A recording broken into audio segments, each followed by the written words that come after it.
Mallikarjun Kharge, the president of the Congress party, but nothing has happened because prior to that, this was Rahul Gandhi, whom with this particular meeting happened, where the duo met with Rahul Gandhi also. But nothing has reached a conclusion. But there is to see, wait and watch how it is going to pan out because the Congress party is in trouble. It is again going to be the trouble which is mounting on the head of the Congress party just before the Rajasthan state election, whereas the infighting does not stop, but it continues, and the camps are already being divided, as I told you earlier, that it's not limited to state. This is not limited to Rajasthan itself, but the infighting has reached to national capital. We are seeing that the top leadership is also divided. If we talk about the camp, one is in favor of Ashok Gehlot, another is in favor of Sachin Pilot. Right. Yes, back to you.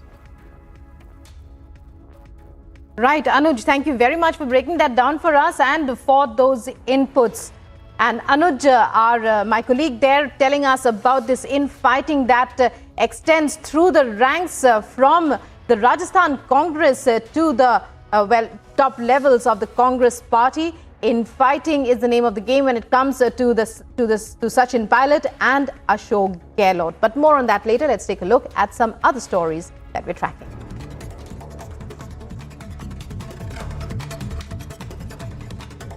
The Ministry of Home Affairs is keeping an eye on the law and order related developments in UP after the murders of gangster turned politician Atiq Ahmed and his brother Ashraf by 3 assailants on Saturday. People familiar with the developments said on Monday.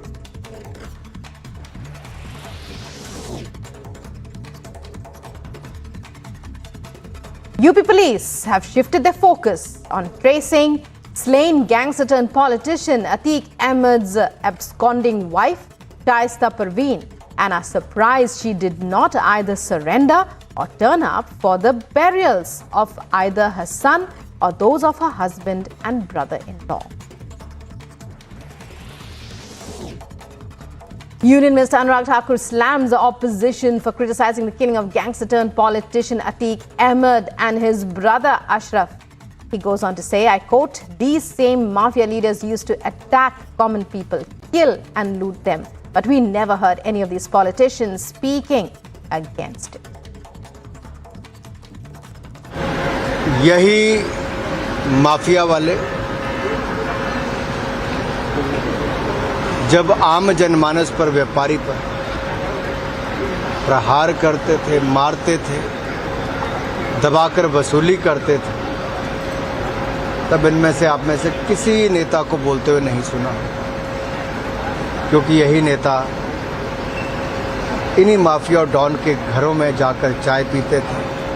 उनकी राजनीति में, उनकी सरकारों में इनको संरक्षण मिलता था। अब ये सवाल खड़ा होता है कि ये सब इनके लिए क्यों बोलते हैं।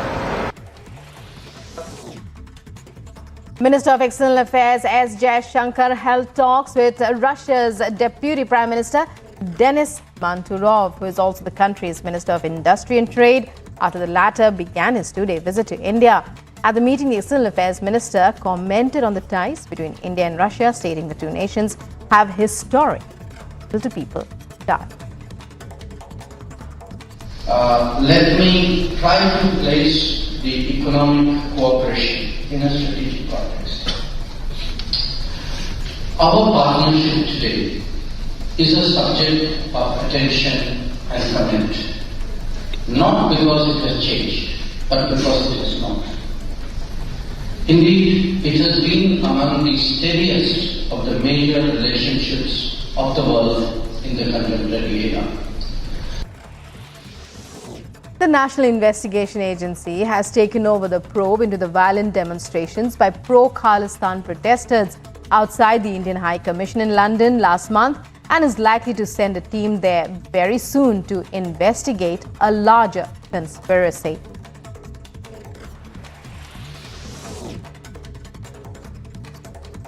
A special investigation team of Kerala police probing into the fire incident in a moving train earlier this month that left 3 people dead said on Monday that the lone accused Shahrukh Saifi was highly radicalized and videos of controversial Islamic preachers like Zakir Naik and Israr Ahmed were recovered from his mobile phone. Massive fire broke out in the scrap compound in Mandala's Mankhurd area in Mumbai. Police and fire tenders were at the spot immediately. More details are awaiting.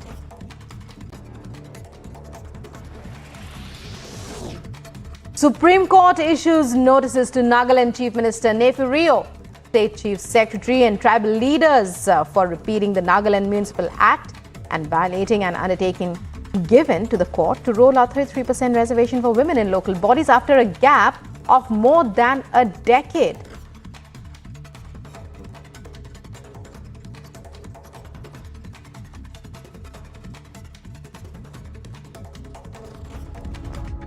And there's new news that's breaking right now as I speak. As per sources, the three men who shot Atiq Ahmed and his brother Ashraf were said to be inspired by jailed gangster Lawrence Bishnoi. The operation to kill Atiq was planned, they say, by Sunny Singh, who watched interviews and videos of Lawrence Bishnoi.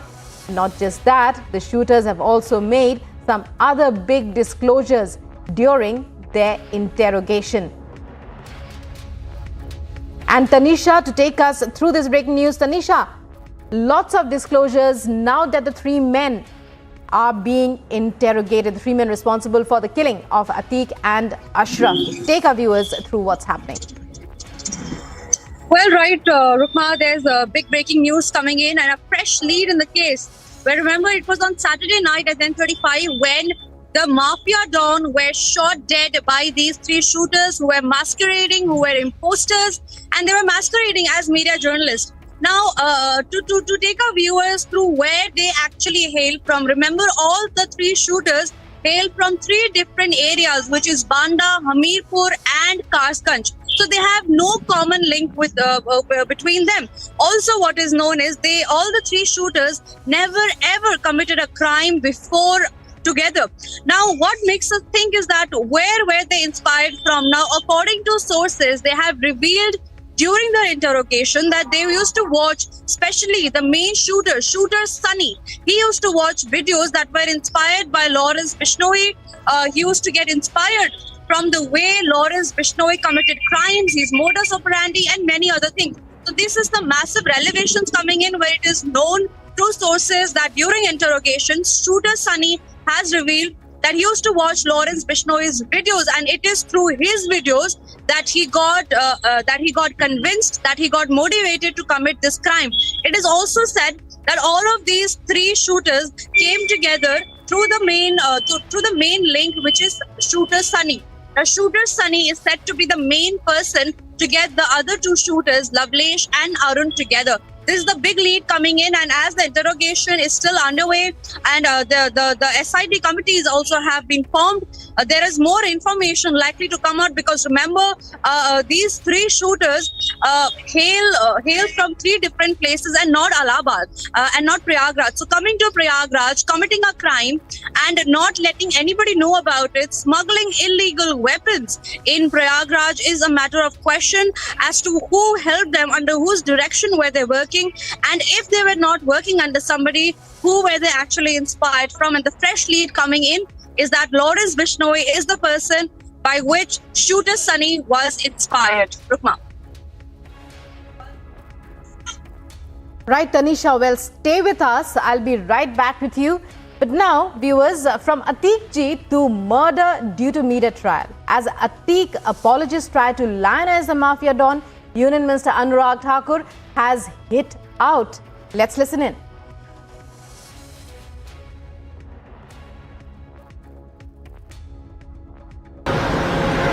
यही mafia वाले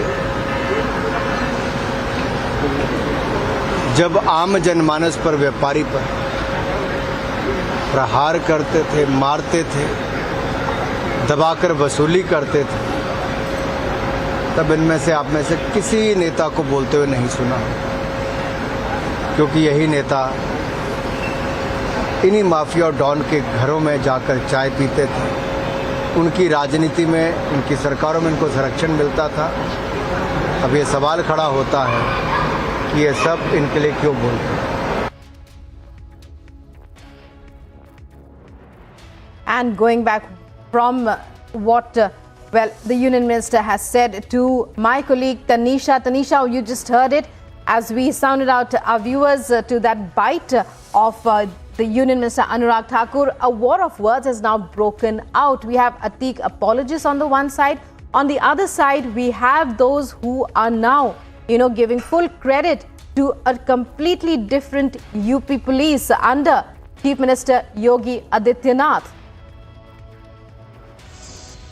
Well, extend for a massive war that are broken out between the opposition and the government.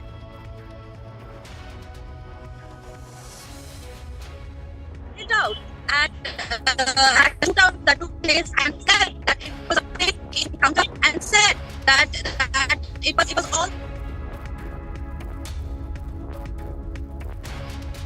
Tanisha, I'm very sorry about that. I'll try and connect you later, but right now the audio is totally scrambled. Well, so there are major revelations that are emerging in that interrogation that's underway of the three killers of Atiq and his brother Ashraf. Let's take a look at some other news now. In sports, Mumbai Indians and SRH, that's Sunrisers Hyderabad, are neck and neck when it comes to the head-to-head battle in the points table. A total of 19 matches have taken place between the teams, and on 10 occasions it was the Mumbai Indians who have reigned supreme compared to 9 wins of SRH. The MI versus SRH battle will take place next at the Rajiv Gandhi International Stadium today. Despite the heroics from RCB's Glenn Maxwell and Faf du Plessis, CSK have the last laugh as they picked up an 8-wicket win over RCB in a major.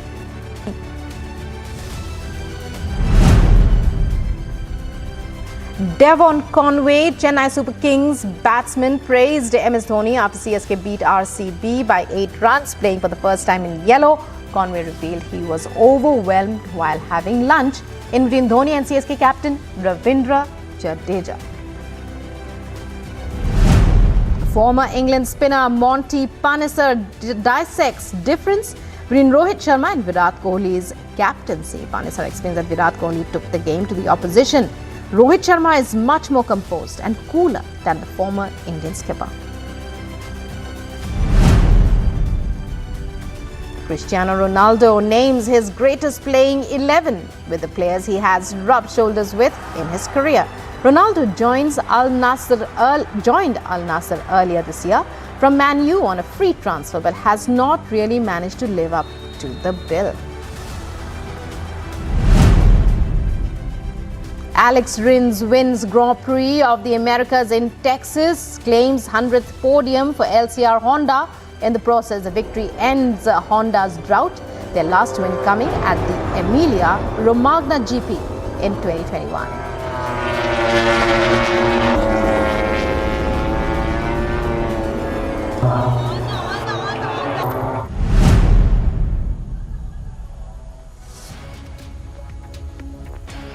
Larson passes Joey Logano with 29 laps to go and on to win his second Cup Series race of the season on a day when NASCAR welcomed back Chase Elliott.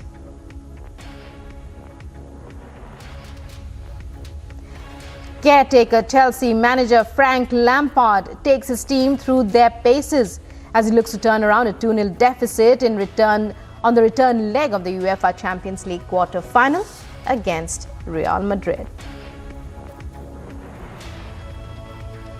And Kenya's Evans Chebet wins the Boston Marathon for second straight year after surging to the front at Heartbreak Hill to spoil the eagerly anticipated debut of world record holder and fellow countryman Eliud Kipchoge.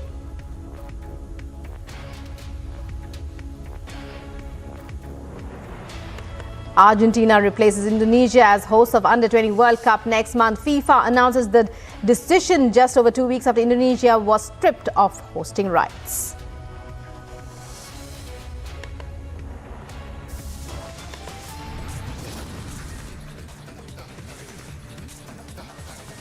And in news that's coming up, in Patna, a woman officer is dragged, abused and attacked by the sand mafia. But Nitish Kumar still remains silent. Also, mega roadshows, rallies in big wigs set to file nominations. It's a high prestige fight in battleground Karnataka.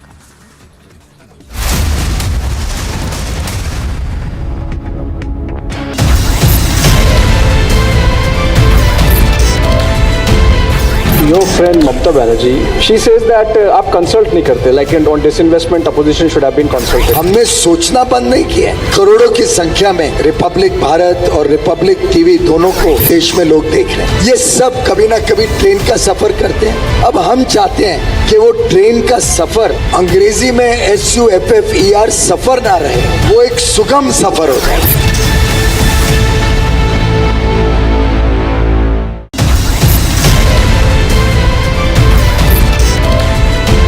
Do you think that at every point, any agency, whether it's the ED, the CBI, the ACB, questions need to be raised on them? I personally think that in a democratic country, Parliament must have full control of the agencies as well. Why do we make them into what is called a holy cow, that nobody can touch them? They must be made answerable. You may not interfere in a specific investigation, but at the end of the day, they must be made accountable to Parliament.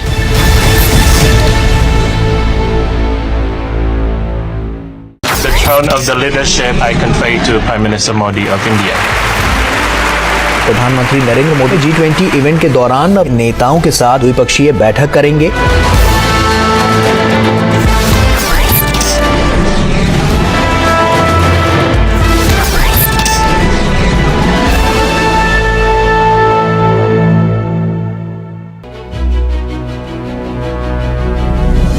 You come from the northeast, but then the concept of integrated India, Ek Bharat, Shresht Bharat ka, this concept is very relevant to every state and specifically the northeast. So I think it's the balance and between that, and I think the leadership along with the flexibility in the constitutional framework that we have is really what will allow this beautiful nation of ours, which has this complexity, yet, as you said, the nation first approach is really what is a way to move forward in. And so I think there is always a way forward, respecting the different communities, respecting the difference that we have, and yet keeping the nation first is really the way forward that we need.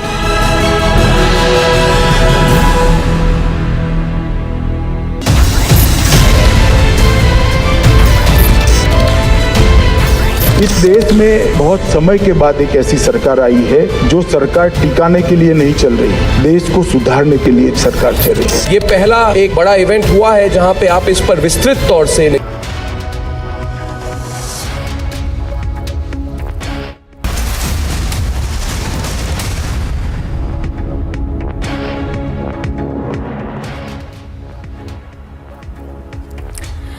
Good morning and thank you very much for staying with us on Republic TV. Now, the third edition of the Republic Summit will be held in the national capital on the 25th and 26th of this month.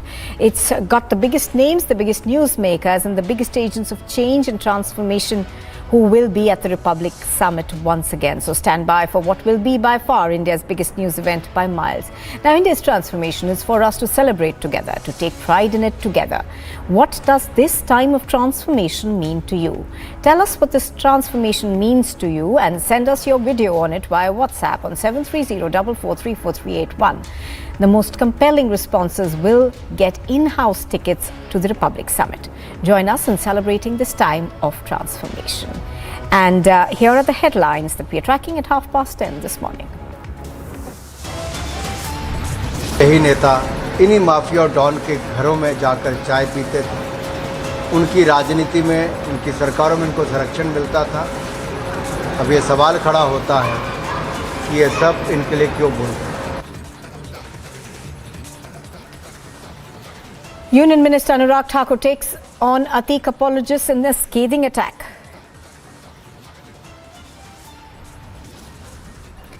Atiq and Ashraf's killers make a big revolution, say that they were inspired by the gangster Lawrence Bishnoi.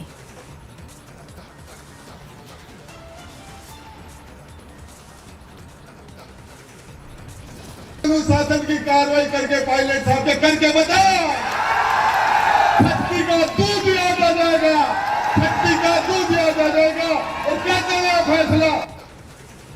The Congress Congress party yet to decide on the revolt that's brewing in the Rajasthan Congress pilot camps.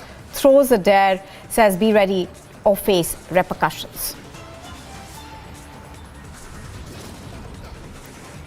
In Patna, a woman officer is dragged and abused and attacked by the stand mafia. Mega road shows, rallies and big wigs set to file their nominations today for the Karnataka elections. And complete mayhem in Sudan. At least 90 are killed in crossfire between the army and paramilitary.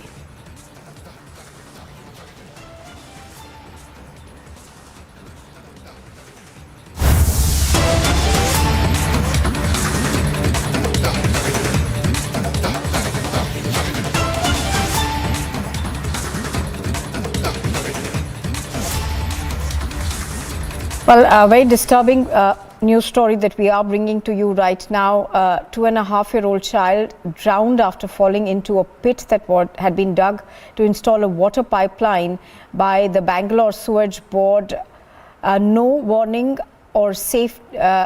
signs had been installed near this area where this pit had been dug. In fact, Prajwal has more details on what really happened. Prajwal, good morning. A very disturbing story coming in once again from Bengaluru. You know, Prajwal, civic apathy is something that Bangalore has almost become synonymous with. Absolutely, Nupur, and this has also been the talking or center point for at least for the city of Bengaluru during the upcoming elections in Karnataka. And such civic apathy is going ahead and claiming many innocent lives, not only in Bengaluru but also across the entire state of Karnataka. And in the latest, now we are getting to learn that this 2.5-year-old kid Karthik was playing near his house, at which point of time he fell into an open drain which was dug by the Bangalore Water Supply and Sewage Board as well. And despite the best efforts of the residents who were nearby, they tried to rescue the child, but he was, he wasn't rescued as well. And later, the body was taken out and kept there. And only after which the BWSSB engineer, along with the assistant executive engineer, also arrived at the spot. And for reasons known to the BWSSB, the site engineer had left this entire pit open because they wanted to install a pipe which was providing sanitation underground as well. And because of all these developmental works which was taking place, they had left this drain open as well. And if you look at the pit as well, it is at least 6 feet in depth and around 5 feet in width as well. And this is absolutely shocking. Now a case has already been registered at the Byadhalli police station against the engineer and also the site inspector who was there as well. And the police have taken both of them into custody, and interrogation is currently underway, even as Chief Minister Basavaraj Bommai has come in for a lot of brickbats, and he is also being slammed in by the opposition, stating that this is the sad state of civic affairs in the city of Bengaluru. Because imagine if such an incident can happen in Bengaluru, it can happen across the entire state of Karnataka at anywhere as well. And despite the huge workforce which is at the hands of the BWSSB, there has been no sort of action which has been taken. And the BWSSB MD will have to also be held accountable in this particular issue too. And the Congress too has gone ahead now and hit out at the government, stating that how many more innocent lives will be claimed by the BWSSB and the BBMP. Because on one hand, the BBMP also goes on, digs roads, and because of potholes, we have seen several deaths which has been reported in the state of Karnataka. In the first quarter of the year itself, we have seen around 10 pothole deaths which has been reported from Bengaluru alone, and many other road accidents too. And this is something which is very shocking, and now the BWSSB will have to be held accountable and responsible for this. All right. Thank you very much, Prajwal, for bringing us the details of this particular incident. As Prajwal is pointing out, of course, responsibility still has to be affixed on who is to be blamed for this civic apathy. Now, video has emerged from Patna, where a large group of people was seen attacking a woman officer from the mining department. A total of 44 people have been arrested so far, and 3 FIRs have been filed in the case. The woman officer was from the state's mining department, and people who attacked her by dragging and hurling abuses at her were allegedly involved in illegal sand mining activity in Bihar's Bihta town. Now, about 44 people have been arrested in this particular case so far. Pictures on your screen are of this despicable incident that has been reported from Bihta. This woman, of course, belonged to the mining department and was allegedly acting against illegal mining mafia, that is when they began to attack her. Prakash is on the phone line with us. Prakash, even as the police says that they have managed to crack down on people who were responsible for this, these visuals continue to remain very disturbing, and also big question mark on the kind of patronage the mining mafia essentially enjoys. Well, this has come to the fore multiple times in the recent past as well, as far as the patronage being given to the mining mafia, and questions has been raised on various political parties and the people having affiliation to various political parties. But it is a huge scam in the entire state of Bihar, the illegal sand mafia, especially in the riverine areas of Bihar. And whenever there is a police party which conducts raids at various premises, these kinds of incidences are being reported because of the large amount of money that is involved in this. And this particular incident that took place in Beta was no exception, where the mining officer along with the team were attacked by the sand mining mafias when the truck were seized yesterday. And the visuals, we can see that the way the officers are being chased. Meanwhile, we get to know that 44 people have already been arrested in this case, and more than 3 to 4 FIRs have been lodged. So no untoward incident took place in the process. No casualties have taken place. We get to know from the administration that action is being taken. Police party has been deployed in large numbers. We are trying to track down the mining officer who was attacked, but she's not reacting, or she's not making any statement as of now. And as far as this particular incident goes, this raises a huge question on the law and order situation in Bihar, especially on Bihar Chief Minister Atiq Kumar. All right. So as Prakash is pointing out, of course, this is the latest that we are getting on this. 44 people arrested in this case. Prakash Singh, thank you for joining us. Of course, even as this was reported, a political battle broke out between the JDU and the BJP over what has happened. Pictures on your screen are of this woman who was attacked by the sand mafia in Bihita.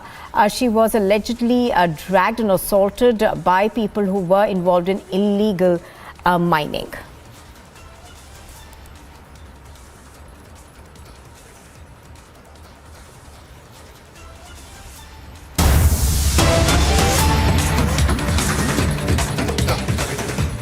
All right. Even as news is emerging about a possible realignment in Maharashtra politics, about the BJP and the NCP perhaps entering into some sort of discussion about alliance formation, we're now getting a reaction from the Union Minister Anurag Thakur, who has said that in politics, discussion over alignments and realignments continue to take place all the time. So let's listen in to what he said.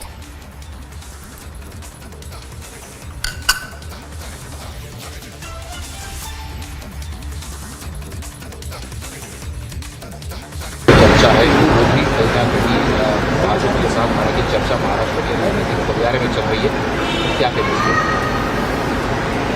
राजनीतिक गलियारों में चर्चाएं चलती रहती है, कुछ खबरों का आनंद उठाना चाहिए। चर्चा है वो भी कहीं ना कहीं भाजपा के साथ हालांकि चर्चा महाराष्ट्र के राजनीतिक गलियारे में चल रही है, क्या कहेंगे? राजनीतिक गलियारों में चर्चाएं चलती रहती है, कुछ खबरों का आनंद उठाना चाहिए। All right, let's go across to Sandeep, who's reporting on this. Sandeep, there's been talk for quite some time now, nearly a week, about the fact that there could be a real alignment as far as the NCP is concerned. And, Ajit Pawar, of course, has made certain statements that seem to suggest towards it. Give us more details about the latest that you're hearing.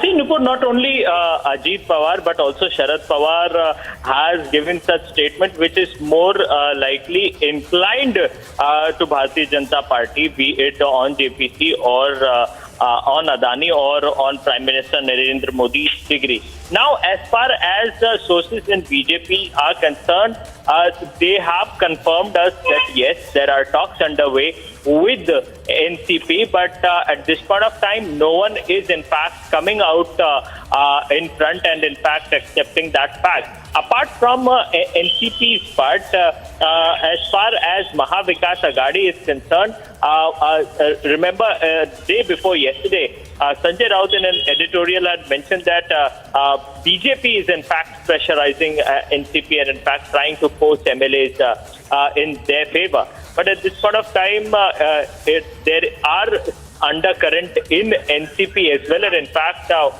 as far as one of the reports from New Indian Express, it has clearly mentioned that 40 MLAs had connected to Ajit Pawar and had given support to him. And in fact, if at all Ajit Pawar makes a move at this point of time to BJP, then he will get the support. But as of now, no one has in fact come in front of media and spoken about it on record. But yes, the talks are underway, but at this point of time, nothing concrete has come out in the air of Maharashtra as of now. All right. Sandeep, of course, is bringing us the latest on this. Sandeep, as you're pointing out, of course, we haven't really heard anything concrete on this, but there is a lot of talk about the fact that, that Ajit Pawar has been meeting certain leaders from the BJP, and something like this could perhaps be on the cards soon. See, Nupur, yes, we cannot deny the fact that there are no, internal meetings happening at this point of time. As far as Ajit Pawar is concerned, remember, he had been... All right, I'm going to have to interrupt you there, Sandeep. I'm going to come back to you. Mr. Kesarkar on the phone line with us. Mr. Kesarkar, good morning. Mr. Kesarkar, we've just had a statement coming in from the Union Minister, Anurag Thakur.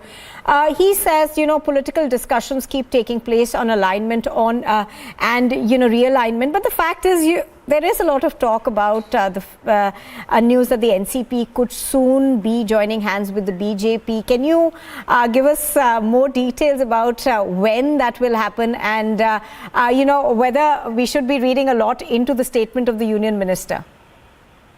Actually, I cannot comment on what NCP would do because Sharad Pawar ji has clearly said that he will remain with the Congress and the alliance. But in fact, there are talks in Maharashtra regarding Honorable Ajit Pawar ji having discussions with having such intention, but there are no reliable news that we can mention about this. But certainly there were some statements from Honorable Pawar Sahib himself stating that there could be a split in NCP. So NCP may not join, but there could be a split in NCP. That was indicated by Honorable Pawar Sahib himself, who could be more reliable source than Honorable Pawar Sahib himself, saying that there are certain things which are happening. Right, Mr. Kesarkar, I know you are a very busy man, but you are of course telling us at the moment that there could perhaps be a split in the NCP. There could be certain, people from the NCP who would like to join the BJP. Would you be able to put a number to that? How many of these, NCP leaders would be interested perhaps in joining the BJP? I'm really not aware of all this. But one thing I can certainly tell you that we have a very stable government in Maharashtra, and somebody else joins us, it will become more stable. Because you need experienced people to look after the affairs of the state and give justice to the people of Maharashtra. So then you would be welcoming anybody from the NCP who wishes to join the government?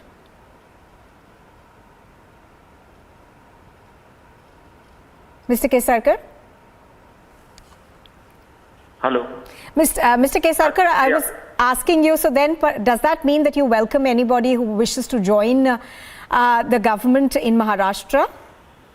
It is for the BJP to decide because it is a national party and they will have to decide who supports BJP.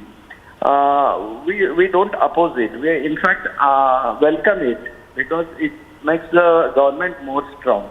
And our Honorable PM is leading Maharashtra government very efficiently. And Honorable Deputy CM has already announced that the next election would be fought under his leadership, because he is meeting the people, he is working for the state, and the kind of alliance they had in Maharashtra. The top leadership of BJP, they are always favoring those people who work, who go on the path of Maharashtra Thakre, and that is how our alliance has happened.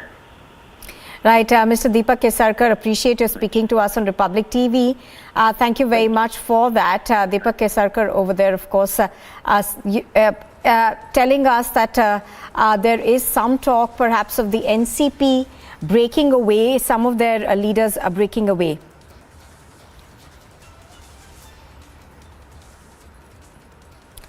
All right, we're going to get more reactions right now for our viewers, as well as try and get a scoop on what's happening.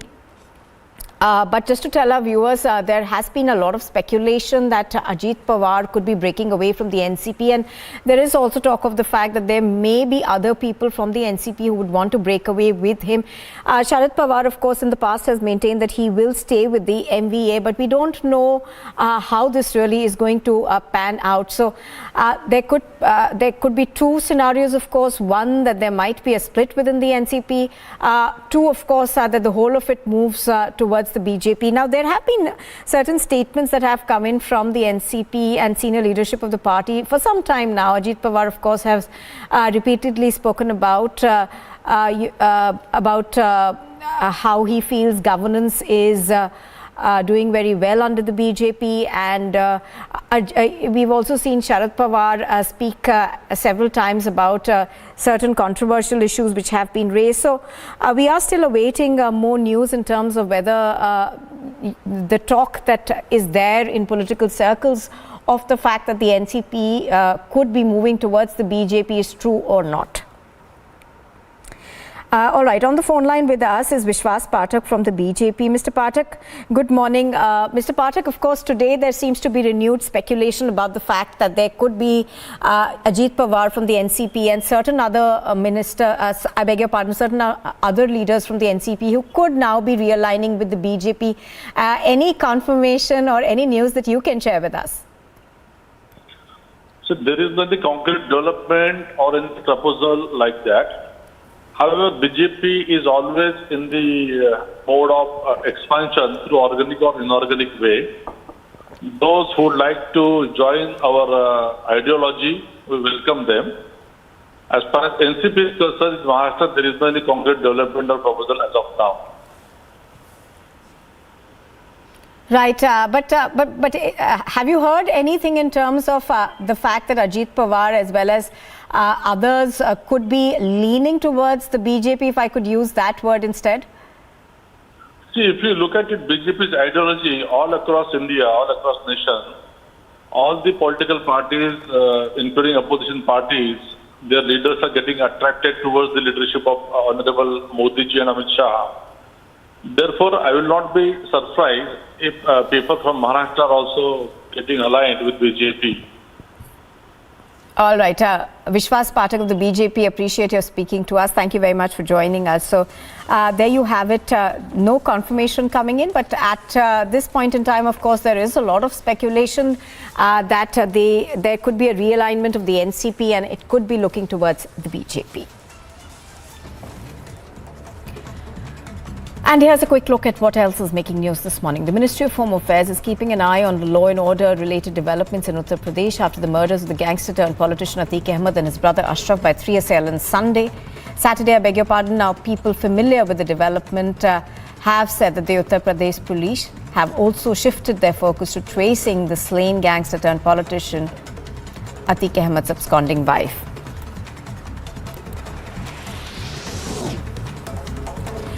The UP police are looking for Shaista Parveen, the wife of Atiq Ahmed, and are surprised that she did not either surrender or turn up at the burials of her son or those of her husband and brother-in-law. Union Minister Anurag Thakur has slammed the opposition for criticizing the killing of the gangster-turned politician Atiq Ahmed and his brother Ashraf. He said that these same mafia leaders used to attack the common people, kill and loot them, but we never heard any of these politicians speaking out against it. यही mafia वाले जब आम जनमानस पर, व्यापारी पर प्रहार करते थे, मारते थे, दबाकर वसूली करते थे, तब इनमें से, आप में से किसी नेता को बोलते हुए नहीं सुना, क्योंकि यही नेता इन्हीं माफिया और डॉन के घरों में जाकर चाय पीते थे। उनकी राजनीति में, उनकी सरकारों में इनको संरक्षण मिलता था। अब ये सवाल खड़ा होता है कि ये सब इनके लिए क्यों बोलते हैं। External Affairs Minister S. Jaishankar held talks with Russia's Deputy Prime Minister Denis Manturov, who is also the country's Minister of Industry and Trade, after the latter began his two-day visit to India. At the meeting, the External Affairs Minister recommended and commented on ties between India and Russia, stating that the two nations have had historic people-to-people ties. Let me try to place the economic cooperation in a strategic context. Our partnership today is a subject of attention and comment, not because it has changed, but because it is not. Indeed, it has been among the steadiest of the major relationships of the world in the contemporary era. The NIA has taken over the probe into the violent demonstration by pro-Khalistan protesters outside the Indian High Commission in London last month, and is likely to send a team there very soon to investigate a larger conspiracy. An SIT of the Kerala police probing the fire incident in a moving train earlier this month that left 3 people dead said Monday that the lone accused Shahrukh Saifi was highly radicalized, and videos of controversial Islamic preachers like Zakir Naik and Israr Ahmed were recovered from his mobile phone. A massive fire broke out in the scrap compound in Mankur area of Mumbai. Police and fire tenders arrived immediately at the spot.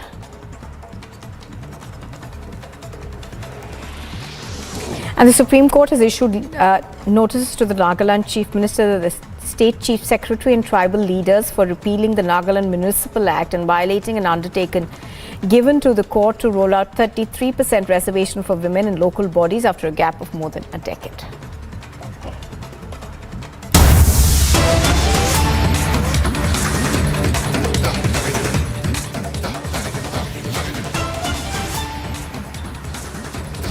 Now, in the Atiq Ahmed murder case, the petitioner advocate Vishal Tiwari has demanded an early hearing from the bench headed by the CJI. Now, in the petition, an inquiry has also been sought under the supervision of a retired judge of the Supreme Court. The Supreme Court is slated to hear the matter on the 24th of April. So, in this Atiq Ahmed murder case, the petitioner has asked for speedy hearing. Now, do remember that there was a plea that's been filed in the Supreme Court asking for the court to look into the killing of Atiq Ahmed and his brother Ashraf.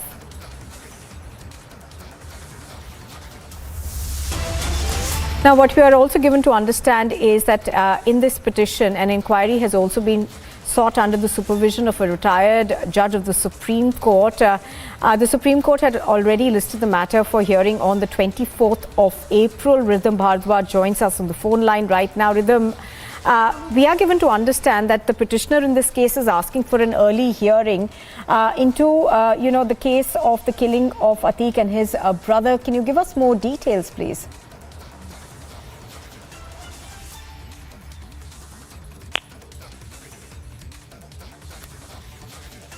Hello? Rhythm, if you can hear us. All right, yes, Nupur, yes, I heard. Today, Nupur, the matter the Supreme Court is going to hear on the 24th of April. This is a case of a demand that's been made for investigation of the murder of Atiq and Ashraf in police custody. And in the petition, an inquiry has been sought under the supervision of a retired judge of the Supreme Court. So as this call was made before the Supreme Court has said they will hear the matter. So we're really going to keep our eyes open as to what will happen on the 24th. We also at this time remember what was stated by Rajya Sabha MP Mahesh J. Kilani when he said that we also need to pinpoint there's not the slightest shred of evidence of any conspiracy in the murders, and the entire opposition has already called the murders out as an encounter. So a lot of opposition also coming for, people whom we are calling as Atiq Ahmed apologists, the lobby that continues to back them. But today in this case, as a demand is being made for an early hearing, the petition sought that there should be supervision of a retired judge of the Supreme Court. Supreme Court has agreed to hear the matter on 23 April. All right, Rhythm, thank you very much for joining us on the broadcast. So Rhythm, of course, taking us through the latest. The case, of course, is going to be heard in the Supreme Court on the 24th. You are watching Republic TV. On the other side, Atiq and Ashraf's killers make a big revolution, say that they were inspired by the gangster Lawrence Bishnoi.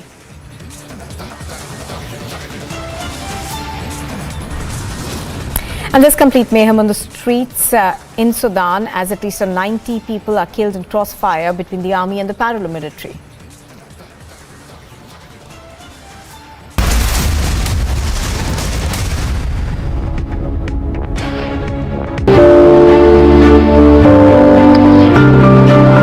दशकों पुरानी समस्याओं का समाधान होते हुए आज देश अपनी आंखों के सामने देख रहा है।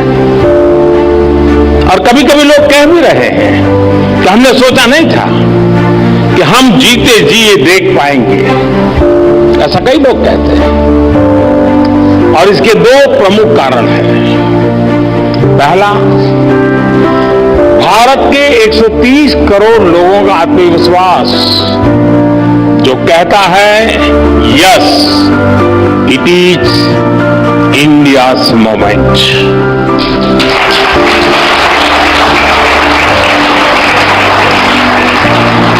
और दूसरा, भारत के 130 करोड़ लोगों की सोच जो कहती है nation first.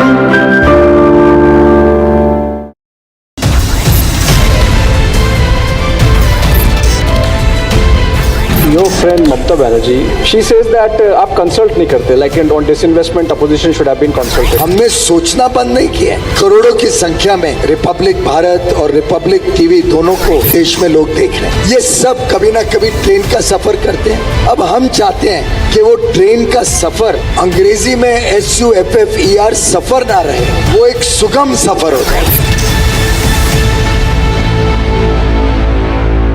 The throne of the leadership I convey to Prime Minister Modi of India. प्रधानमंत्री नरेंद्र मोदी G20 इवेंट के दौरान नेताओं के साथ द्विपक्षीय बैठक करेंगे।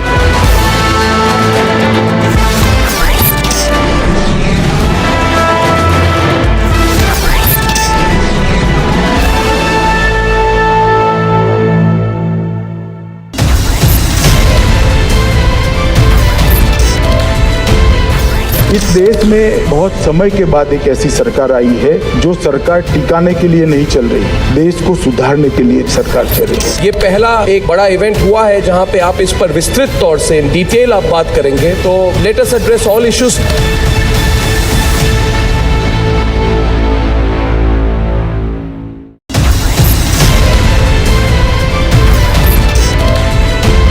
Dragging back economic fugitives, fantastic. But a crackdown on corruption alone is not enough to steer the economy. That is where the reforms are not just to remove those who are with several cases of corruption and disproportionate assets. This will ensure that at a local level, no officer can go about saying, hey, I've come to inspect you without the system approving it.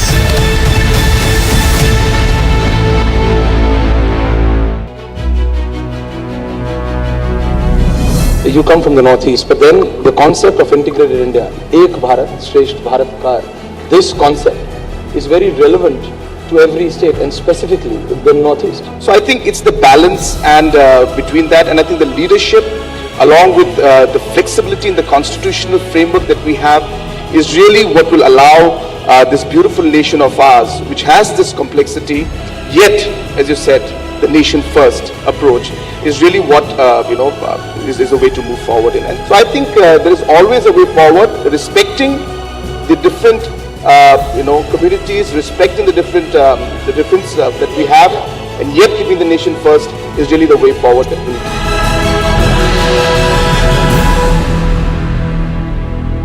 The throne of the leadership I convey to Prime Minister.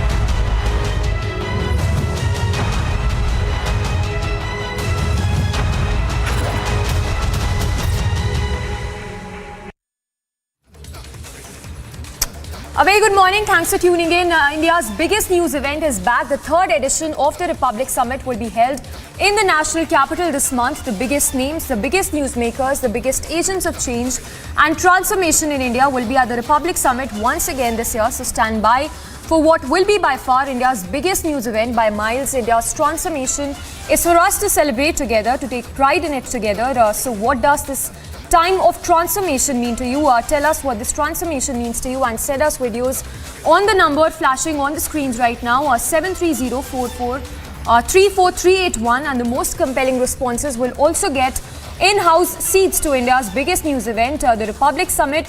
So join us in celebrating this time of transformation. Let's get started with the top headlines at 11 a.m. यही नेता इन्हीं mafia और don के घरों में जाकर चाय पीते थे। उनकी राजनीति में, उनकी सरकारों में उनको संरक्षण मिलता था। अब ये सवाल खड़ा होता है कि ये सब इनके लिए क्यों बोलते हैं। Tukre gang lionizes mafia don Atiq. Union Minister Anurag Thakur takes on Atiq apologists in a scathing attack.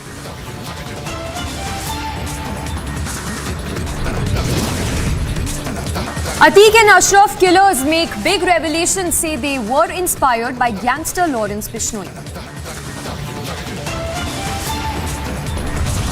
शासन की कार्रवाई करके पायलट साहब के करके बता, फटकी का दूध याद आ जाएगा, फटकी का दूध याद आ जाएगा और क्या करेगा फैसला।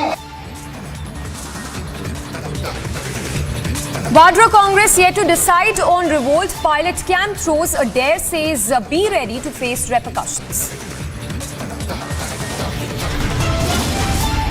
In Patna, a woman officer dragged, abused and attacked by Sand Mafia, but Nitish Kumar still silent. Mega roadshows, rallies and bigwigs set to file nominations today. It's a high-prestige battle in poll-bound Karnataka.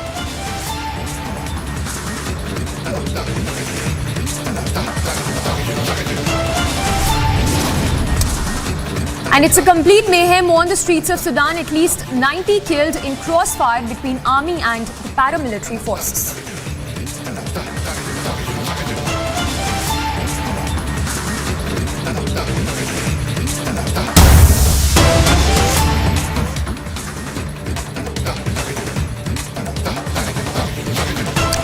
And we start with the news that's just coming in from Rajasthan's Jaipur, where a tourist was harassed on the streets while she was strolling. This incident, we understand, happened on Monday evening. The Korean blogger who was shooting a video of herself can be seen in this video on the streets. While she is strolling, there's a youth there who's seen flashing himself and trying to molest and harass this tourist who was making a video in this particular location. In fact, let's listen in to a reaction, that statement that's come in from the police official on the action that's been initiated after this Korean blogger was harassed and there was an attempt to molest the tourist on the streets of Jodhpur. Listen. सदर कोतवाली थाने में आज एक महिला, जो foreign महिला, विदेशी महिला, जोधपुर भ्रमण करने के लिए आई थी, ब्लॉगर है वो, तो उसके द्वारा में सोशल मीडिया पर उसने कोई पोस्ट डाली। उसके माध्यम से हमें पता चला कि उसके साथ कोई अभद्र व्यवहार किसी लड़के ने किया है। उसका तुरंत संज्ञान लेते हुए हमने उस व्यक्ति को आइडेंटिफाई करके और तुरंत डिटेन किया और उसे कानूनन हमने गिरफ्तार किया। उसके पश्चात अब हम जो उसकी मेडिकल टीम के द्वारा भी उसकी जांच कराएंगे मानसिक तौर से, और अगर उसे किसी उपचार की जरूरत होगी तो वो भी हम यथासंभव प्रयास करेंगे। And let's go across to activist Brinda Adige also joining us. Ma'am, your first reaction, this is beyond ridiculous to say the least. This youth is seen not just following this YouTuber but also flashing himself, and all of this happening in broad daylight on the streets of Jodhpur. Atithi Devo Bhava put to shame. But again, women, citizens are also not safe from these sexual predators, street sexual harassers, everywhere in India. This particular lady, of course, has the luxury to put it up on the YouTube, and the police have taken immediate action, and that is great because they've also arrested this fellow. But this is something that most women suffer on a daily basis across India. These are people who think that they can get away, and they do get away because our systems and our mechanisms are also very patriarchal. When cases of this nature are complained or brought to the police, they usually try to patch it up and, say that boys will be boys. You also hear politicians talking like that. This is street sexual harassment. We have a couple of IPCs to book these guys, and I hope that the police will do due justice to this case, because it has come with the complainant, it has come with proof and evidence, and the police has to now prepare a watertight charge sheet. Ensure that this guy is punished. It should be an example that is set to people. We cannot be having these people menacing on the road over there. And ma'am, what do you think should be the kind of message that should be sent out with the kind of action we can expect next? Because let's not forget that this incident comes just months after another such incident happened in Mumbai as well, where this foreign tourist was harassed by the youth on the streets of Mumbai. Yeah, first and foremost, the message that must go across is any such crime, violence against women, sexual harassment against women, will be treated with the seriousness that the IPC awards. We should not brush it off as boys will be boys. These are crimes, and these crimes will be duly punished, which means the police must also take cognizance in the serious manner that they have taken in this Jodhpur case with the tourists. And tourists, women and otherwise or others, must feel that they are safe here. Of course, women citizens also must feel the same, but that apart, tourist women should not feel that this is not a safe place for them to come. That means the police must take action. All the cameras must be duly monitored, which is not done by the police. Only if that is done will there be this message that will go that street sexual harassment, any form of violence on women on the streets will not be tolerated. All right, thank you for speaking to us. Let's see the kind of action that's initiated next by the Rajasthan police, because remember, even as a case has been registered against the accused in this case, he still remains on the run. And as you can see in those visuals and the video that we just played out, the vlogger from South Korea is seen crying for help, and even as she's seen crying for help, asking for assistance, there's nobody that can be seen to help out this girl. And as you see in those visuals also, beyond ridiculous, this youth who was not just stalking the vlogger but also is seen flashing himself, and all of this was captured on the tape as well. The latest we understand is that an FIR has been registered in this case, while the accused is still set to be on the run. Let's go across to Amardeep as well, who's been following this very closely. Amardeep, has the police been able to gather any clue about the whereabouts of this youth who's seen not just stalking the YouTuber but also flashing himself? All of this that has also been captured on tape. समीक्षा, India की सभ्यता है अतिथि देवो भव और राजस्थान की tagline है पधारो हमारे देश, और दोनों ही टैगलाइन को कहीं ना कहीं शर्मसार करने का काम जोधपुर में किया गया है। जिस तरीके से कोरियन यूट्यूबर्स युक्ति जो थी वो अपने खूबसूरती को जो थी, हेरिटेज को जो थी अपने कैमरे में कैद कर रही थी, उसी वक्त एक लड़का जो है वो उसका पीछा करता है, उसके साथ में छेड़छाड़ करता है, और उसके बाद में जो चीजें होती हैं उसको लेकर के वो लड़की हेल्प चिल्लाती है। यानी कि राजस्थान में अगर कोई विदेशी युवती हेल्प चिल्लाने लग जाए, इसका मतलब ये है कि सुरक्षा की दृष्टि से ये बहुत बड़ा चैलेंजिंग और सवालिया निशान है राजस्थान की पुलिस पर भी और राजस्थान की सरकार पर भी। सबसे बड़ी चीज ये है कि सारी करतूत जो है वो कैमरे में कैद हुई है, उसी कैमरे में कैद हुई है जहाँ जो यूट्यूबर कोरियन लड़की थी उसी के कैमरे में, और ये पूरा व्याख्या जो है वो पूरा ब्लॉग जो बना रही थी उसी में ये सारी चीजें कैद हो गई। इससे न सिर्फ राजस्थान की इमेज डेंट हुई है बल्कि इंडिया की इमेज भी डेंट हुई है। क्योंकि बहुत सारे टूरिस्ट हैं जो हिंदुस्तान घूमने के लिए आते हैं, उसके बाद राजस्थान की हेरिटेज को निहारते हैं। तो सबसे चैलेंजिंग पॉइंट ये है कि अभी विदेशी पर्यटकों के लिहाज से किस तरीके से राजस्थान पुलिस और राजस्थान सरकार इस चीज को हैंडल करेगी, क्योंकि अभी 151 में उस युवक को अरेस्ट किया गया है। जोधपुर पुलिस को टैग किया किसी ने ये वीडियो, उसके बाद में पुलिस जो है हरकत में आई, उसके बाद उस व्यक्ति को अरेस्ट किया गया। लेकिन अभी सूत्रों की माने तो वो बताया जा रहा है कि वो व्यक्ति मंदबुद्धि था, लेकिन मंदबुद्धि था नहीं था। ये तमाम चीजें एक चैलेंज पुलिस के लिए बहुत बड़ी चीज बन गई है, सरकार के लिए बन गई है। Amardeep, thank you for the moment for taking us through those details. Also note that this incident happened in Jodhpur in broad daylight, and Jodhpur being one of the famous tourist spots, remains to be seen the kind of surveillance that is ensured in Jodhpur itself, because this incident happened in the city in broad daylight on Monday. Until now, the accused still remains on the run. For now, moving on to news that came in from Mumbai earlier today. A level 3 fire broke out in a scrap compound in Mumbai earlier this morning. While no casualties have been reported in this incident, there's a lot of damage that's been reported. Here's a quick 1-minute report.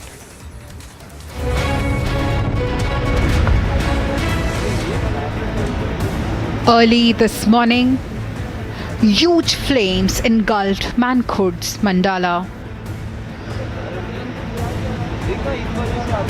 This comes as a level 3 fire broke out in a scrap compound in Mandala.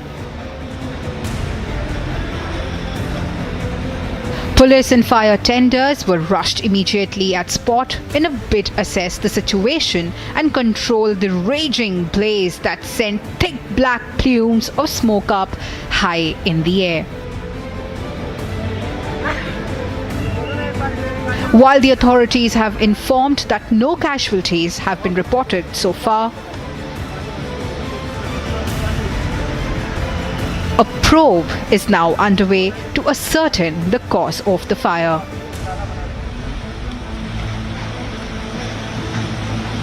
Bureau Report, Republic TV.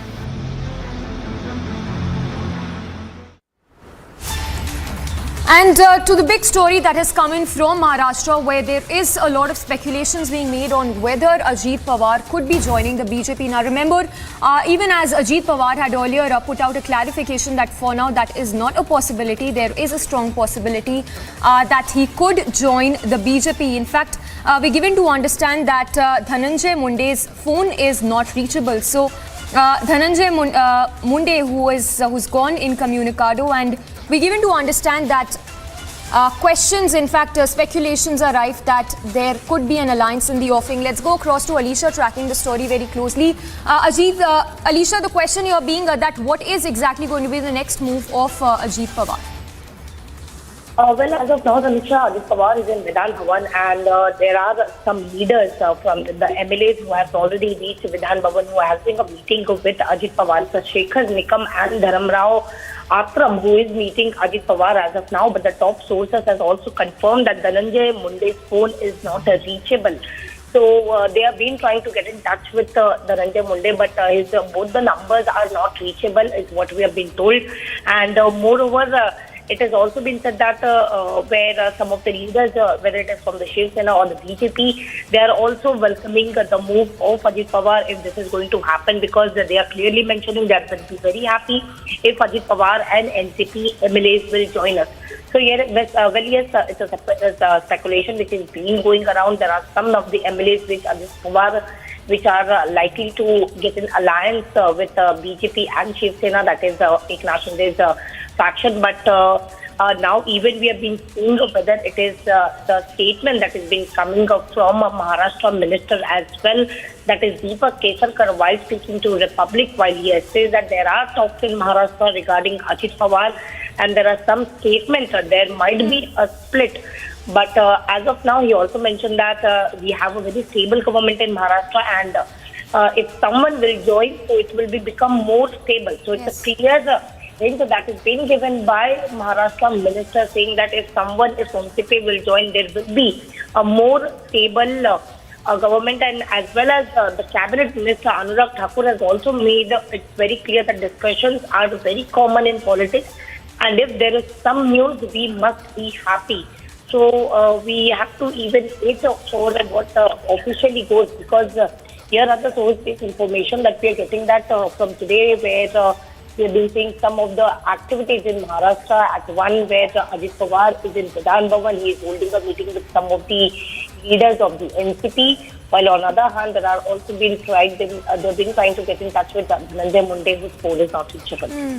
Yes, so Alisha, essentially the Shiv Sena and the BJP maintaining that they would welcome Ajit Pawar and NCP MLAs in the party fold if they decide to switch sides. Stay with us. Let's go across to Sandeep also, who continues to be with us. Sandeep, we've seen in the past there have been strained ties between the Congress and the NCP as well in recent past. But take us through. इसमें serious लेने की क्या बात है? उनका निर्णय होता है, उनका पार्टी का निर्णय होगा। सुप्रिया सुले जो है कल पुणे में उन्होंने एक स्टेटमेंट दिया है जिसमें उन्होंने कहा है कि आने वाले दिनों में दो बड़ी खबरें आने वाली है, एक दिल्ली से और एक महाराष्ट्र से। मुख्यमंत्री महाराष्ट्र के बदल सकते हैं और सर्वोच्च न्यायालय का निर्णय भी in favour of Mahavikas Aghadi आ सकता है। ये दो ही बड़ी। तो सर ये भी कयास लगाए जा रहे हैं कि क्योंकि जो है शिंदे गुट के खिलाफ फैसला आने वाला है, इसलिए फेस सेविंग के लिए अजीत दादा पवार को मुख्यमंत्री बनाने की प्लानिंग बीजेपी शुरू कर रही है। अजीत पवार को नाम इस तरह से आप इस्तेमाल मत कीजिए। जब तक अजीत पवार खुलकर सामने आकर बात नहीं करते या जो आप बोल रहे हैं 40 विधायकों का पत्र सामने नहीं आता, तब तक इस प्रकार से सवाल पूछना ठीक नहीं। लेकिन सुबह की सरकार भी शपथ They're refusing to spill the beans, saying that it would be for Ajit Pawar to answer as to whether he is thinking of joining the BJP or not. Let's go back to Sandeep, who's joining us live. Sandeep, take us through the statement that has come in from Ajit Pawar so far. What does he have to say? Has he spilled the beans yet? And is there any truth or basis to it that he could be joining the BJP in the coming days? Samiksha, as far as Ajit Pawar's statement is concerned, yesterday he was in fact unreachable for more than 4 hours, wherein when there was a news and more speculations in regards of Ajit Pawar joining BJP, ultimately he tweeted in the evening and mentioned that he was at his residence and in fact he is taking rest. He denied over the speculations that has been in fact made about Ajit Pawar. But at this point of time, yes, the talks are in fact underway. The internal talks that are in fact underway behind the curtain, in fact. But at this point of time, it will be very much difficult to say that how many MLAs are in support of Ajit Pawar. Although as far as the New Indian Express report is concerned, it mentions that 40 MLAs have backed Ajit Pawar and in fact they will support Ajit Pawar if he switches to BJP. But at this point of time, it will be very much early to in fact say this. As of now, none of the NCP leader have came on record and in fact spoken over it. In fact, Ajit Pawar himself has denied all these speculations. Apart from that, if you go through with the statements that have been made in the past by BJP leaders, be it Sudhir Mungantiwar, be it Prasad Lad, they have already confirmed to Republic TV that yes, the talks are underway. It will be very much early to reveal the cards at this point of time. It will indeed, a lot of things will depend on the Supreme Court order of the disqualification of these 16 MLAs of Shinde faction. But yes, as soon as the decision from Supreme Court comes, definitely we will see some actions in the state of Maharashtra. As Supriya Sule also yesterday mentioned this yesterday as well. So definitely actions are expected in Maharashtra, but it is very much difficult at this point of time to say how many MLAs are with Ajit Pawar, how many will join BJP, or whether NCP will split or not. But as far as Sharad Pawar's statement is concerned, what we've been told by the sources in NCP, Sharad Pawar himself have connected several MLAs within the party and in fact have asked them to stay intact with NCP. So that is what we've been told by our sources in NCP, that Sharad Pawar had made calls to all the specific MLAs and in fact have urged them to stay intact within the party. Samiksha. Sandeep, stay with us so we can expect a lot of developments from the state of Maharashtra. But talk to us more about the strained ties between the Congress and NCP in recent past. How has that probably led to a stage we are seeing right now when there could be a major switch that we can see of not just Ajit Pawar but a lot of other NCP MLAs who could join him in switching sides to the other party? See, as far as the dispute within Mahavikas Aghadi is concerned, Ajit Pawar is in fact facing problems with Uddhav Balasaheb Thackeray's party as well as with Congress party. He is in fact unhappy with the coalition. He was in fact unhappy that Mahavikas Aghadi was formed. He was never in the favor that Uddhav Thackeray would have joined this coalition in fact. So definitely it is not between NCP or Congress or Uddhav Thackeray, it is with Ajit Pawar and the rest of the party. So Samiksha, yes, there are differences within the Mahavikas Aghadi, and in fact for the same reason, remember 3 days ago Uddhav Thackeray and Sanjay Raut had met Sharad Pawar at his residence in Silver Oak, wherein if you go through with the editorial of Samna 2 days ago, Sanjay Raut had clearly mentioned that Sharad Pawar has stated in the meeting that NCP has a huge pressure from central agencies and the ruling party in the center, in fact, and they are in fact forcing them to join a BJP. So these all are the allegations that has been made through Samna by Sanjay Raut, but nothing concrete has been uttered by NCP on record, Samiksha. All right, stay with us, Sandeep, and Alisha also getting us more news break that NCP MLA and former Maharashtra Home Minister Anil Deshmukh has already left for Mumbai from Nagpur. So a lot of political developments that we can expect in the state of Maharashtra. We are given to understand that Anil Deshmukh would be meeting Sharad Pawar and Ajit Pawar as well. So this of course comes in the backdrop of speculations that are rife that Ajit Pawar along with other MLAs, other NCP leaders could be joining the BJP in the coming days. So tracking closely all the developments from the state of Maharashtra. For now, moving on to a quick roundup of all that's making news from across the globe.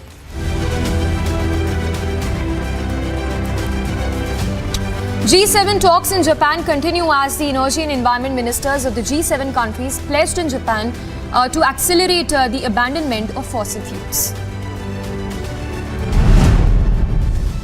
Elon Musk's SpaceX has called off the launch of the biggest rocket ship ever built due to unforeseen problems with the first stage boosters. America's FAA had cleared the launch of the Mammoth spacecraft last Friday, and the SpaceX has now called off the launch. South Korea, the US and Japan staged joint naval missile defense exercises. South Korea, the US and Japan staged naval missile defense exercises in a push to improve security cooperation and respond better to North Korea's evolving missile threats.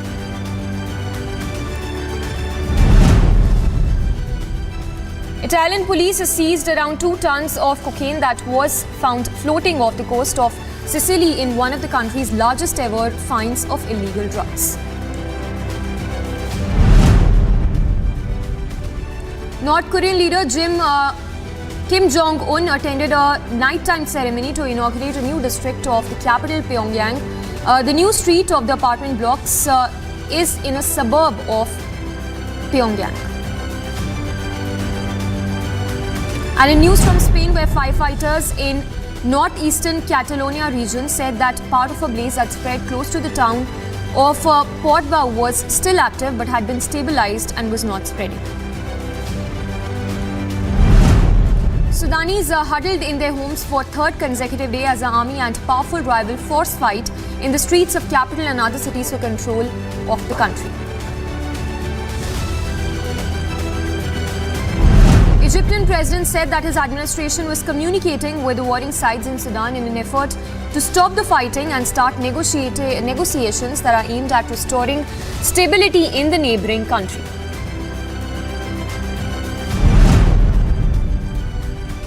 Migrants were stranded at Peru's southern border with Chile after the latter tightened migration controls. The migrants wanted to return to their country of origin after unsuccessfully entering a neighboring country.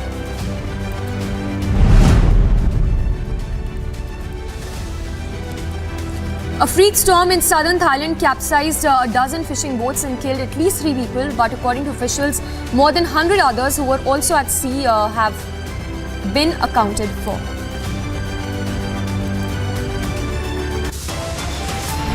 Coming up on the other side, Tukde gang lionizes mafia don Atiq. Union Minister Anurag takes on Atiq apologists once again. And Vadra Congress yet to decide on revolt. Pilot camp throws a dare, says be ready to face repercussions.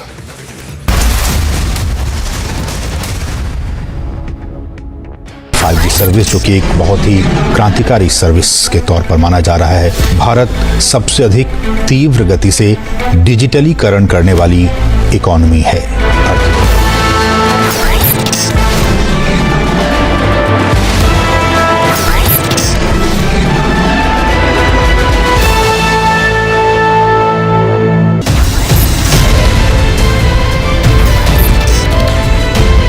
Dragging back economic fugitives, fantastic.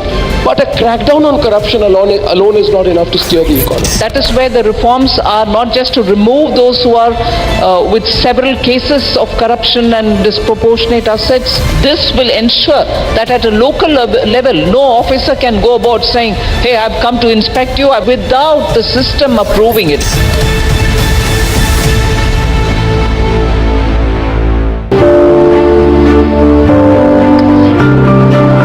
दशकों पुरानी समस्याओं का समाधान होते हुए आज देश अपनी आंखों के सामने देख रहा है।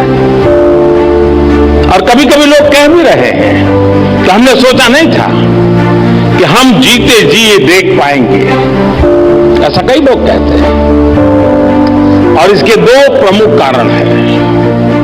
पहला, भारत के 130 करोड़ लोगों का आत्मविश्वास जो कहता है yes, it is India's moment.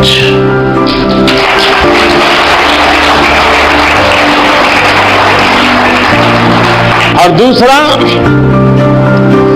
Bharat के 130 करोड़ लोगों की सोच जो कहती है nation first.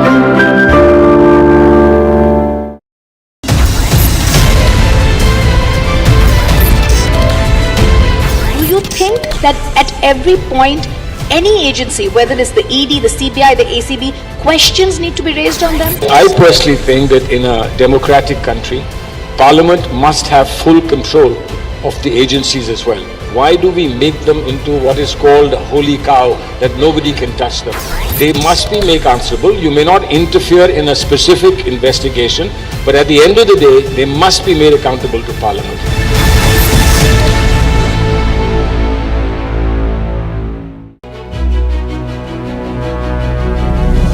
You come from the northeast, but then the concept of integrated India, Ek Bharat, Shresht Bharat Ka, this concept is very relevant to every state and specifically the northeast. So I think it's the balance and between that, and I think the leadership along with the flexibility in the constitutional framework that we have is really what will allow this beautiful nation of ours, which has this complexity, yet, as you said, the nation first approach is really what is a way to move forward in. And so I think there is always a way forward, respecting the different communities, respecting the difference that we have, and yet keeping the nation first is really the way forward that we need.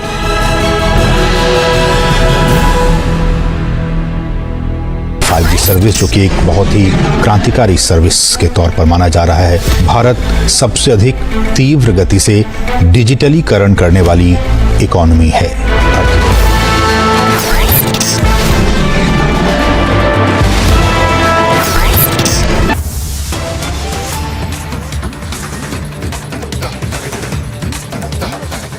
And during the raid, he was found to be committing an act which was held to be this unnatural act, and he was then charged.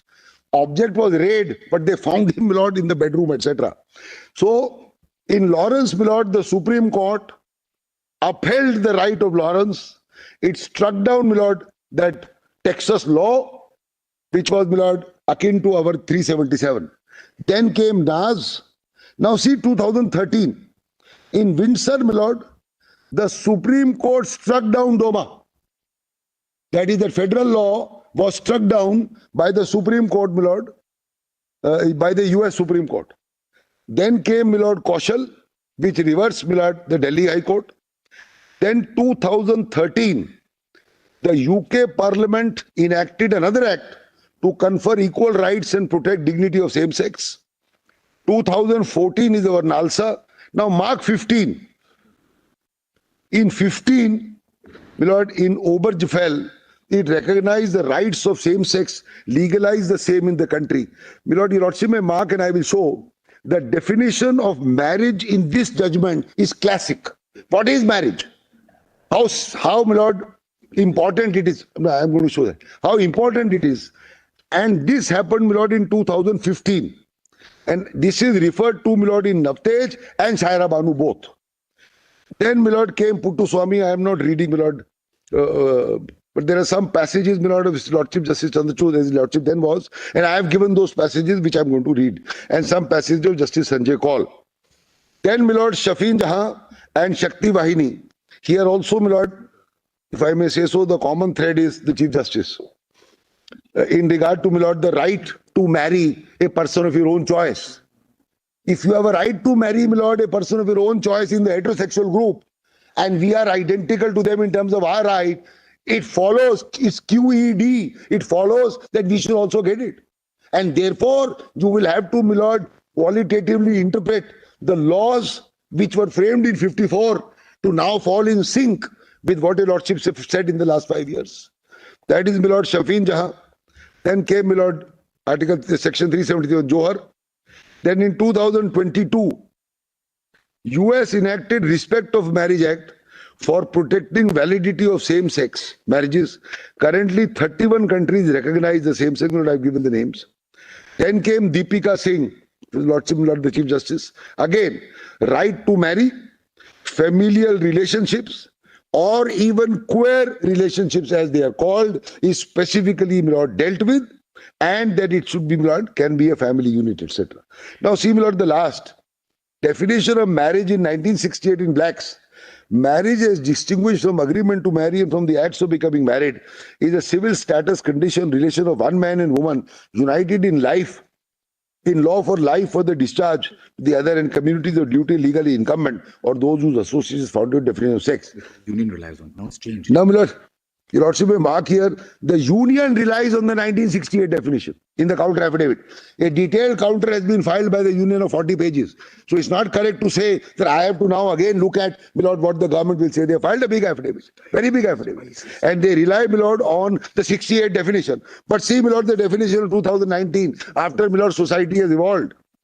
The legal union of a couple. The essentials of valid marriage are parties legally capable of marriage, mutual consent, any actual contract in the form of law. Definition, Lord, of same-sex 2019, ceremonial unit of two people of the same sex, whether man or woman. This is the evolution.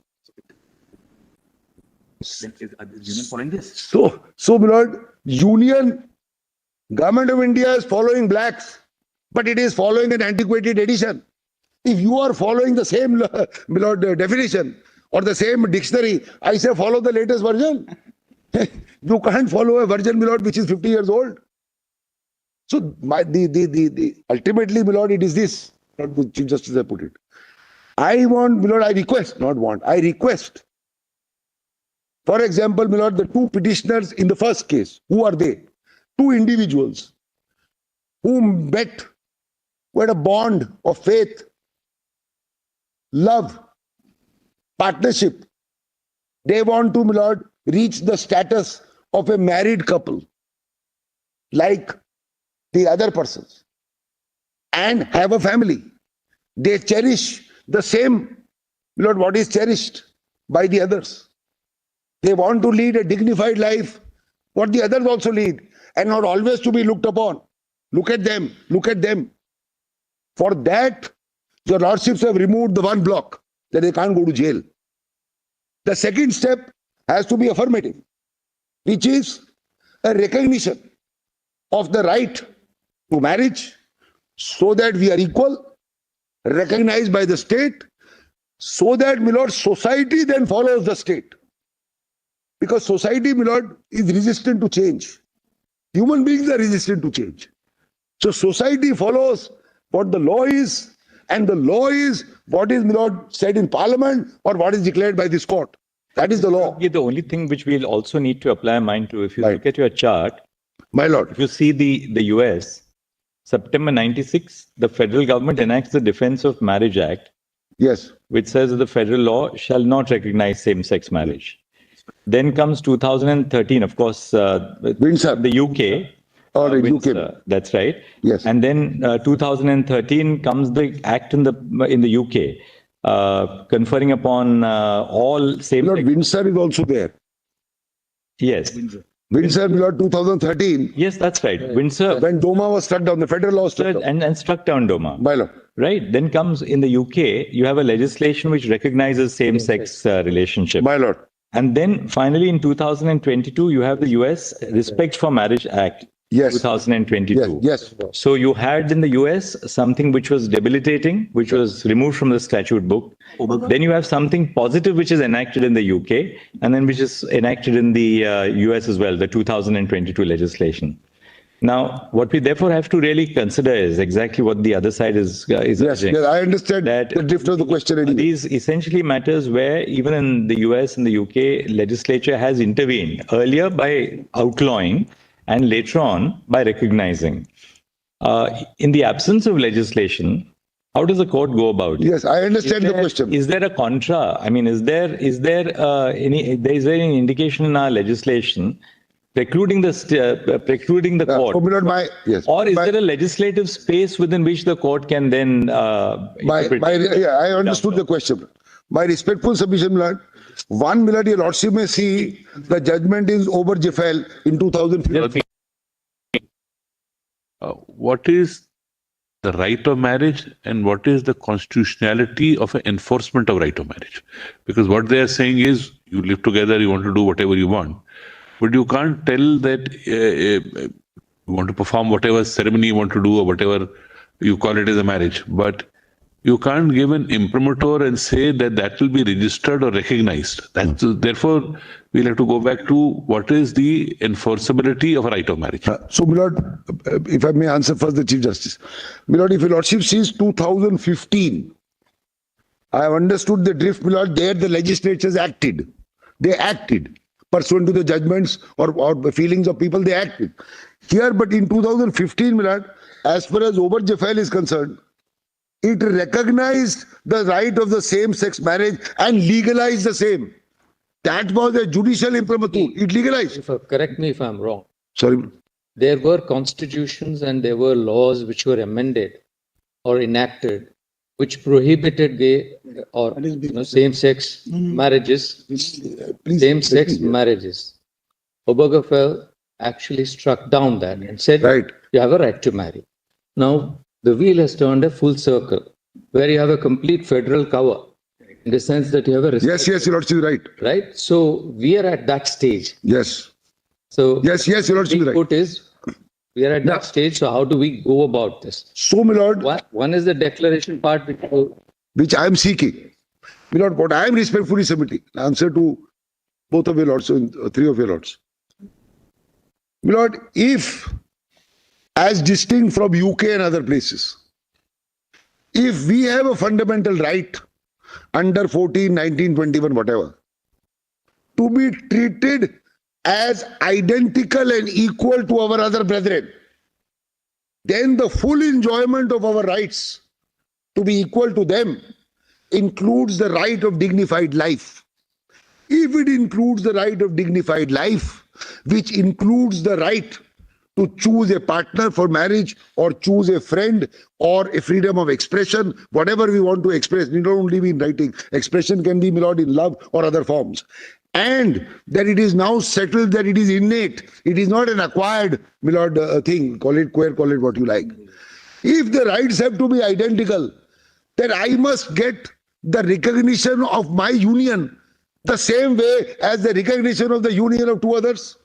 And since it is based on an infraction or an implementation of my fundamental right, I can come to the court and the court need not wait for the legislature. And there is a direct passage, my lord, in one of these judgments in Shahraban. So, my lord, I can't keep waiting. There can't be a mandamus to the legislature. Legislature may or may not do. I cannot force the legislature, neither can the court. By that time, our lives will have gone. And our fundamental rights, my lord, will be in name. That there is 5 judgments of the Supreme Court saying that you have the same rights. Same panoply of rights, passage after passage. If it is the same panoply of rights, there must be a remedy. And the remedy can only be a declaration to that effect by the highest court of the land, saying that this is a fundamental right. And once it is the imprimatur of this court, then, my lord, it must follow that the state is bound to respect it. Then the society will respect it, and the stigma in the workplace or the public place will then go away, and I'll be able to enjoy, my lord, a unit of marriage, a unit of family. Because that is what is accepted in our society. So in short, I need not wait for Parliament to do what it wants to do, because there can be no mandamus. And then, your lordships have said repeatedly, if fundamental right is involved, the doors of this court are open to an individual. I have a right to come here. I have a right to complain that this is what is happening to me in real life. You know, it is happening to us in real life. When we go out, when we talk, when we meet people. Slowly, my lord, it is being accepted because the criminality is gone. But not to its full panoply. Because people say, what right have you to get married? Which law? Which court? You got a judgment from the Supreme Court in the first one. Where is the second one? So unless and until, my lord, I get a recognition of law under Article 141, because that the other legislative thing is not available to me. Vishakha or whatever. If I have, my lord, a right, that right must be examined by the court, and if found, it must be guaranteed. 32 itself is a part of fundamental rights. It must be guaranteed by the court. How will the court guarantee it? My lord, it's not a case of property that your lordship will take it from him and give it to me. Or some money, my lord, taken from me and give it to him. Your lordships will, my lord, give it by a process which is known to law. Interpretation. Which is, my lord, interpretation of my fundamental rights, and thereafter interpretation of the law concerned. And then leave it to Parliament that this the court has done. If you want to formalize it in law, as Justice Bhatt put it, if you want to formalize it in law, you jolly well amend the act or bring a new act, as these countries have done. But if you don't, my lord, the law can't remain static. Law moves, society moves, there's evolution. Rights are different, things are different, thoughts are different. Therefore, the court will act when it is called upon to act. It will do whatever it can within, my lord, its judicial parameters. So in other words, like 2 alternate lines of approach for the court. Assuming you are right that you're entitled to a declaration. Yes. I mean, assuming, of course, we have to hear the other side. Assuming you are right that there should be a declaration of the right to marry, then there are 2 courses of action according to you. Either the court then finds a legislative void in that Parliament has not legislated expressly to recognize the right of marry. And therefore, finding a legislative void, you supplant that deficiency so long as Parliament enacts the law. The other option is to locate the modalities for implementing that declaration in existing law. Correct. So, my lord, my short, most respectful answer would be, if you take Vishakha as an example, in Vishakha, there was no law at all. The court laid down a set of rules which was to work as interim law, if I may use that phrase, interim law or rules and regulations under Article 141 till, my lord, Parliament acts. Parliament then acted. But the void was filled up in Vishakha in this form. I am saying that in our case, because of our past history, Vishakha had no history. There were no cases before that. We have past history of Puttu Swami, Navtej, all these cases, Shafin, etc., etc. In that past history, all I am requesting is the second step, and the second step to be implemented not by the Vishakha rules, but by virtue of the law already available by, my lord, a process of legislative interpretation. That's how I would put it.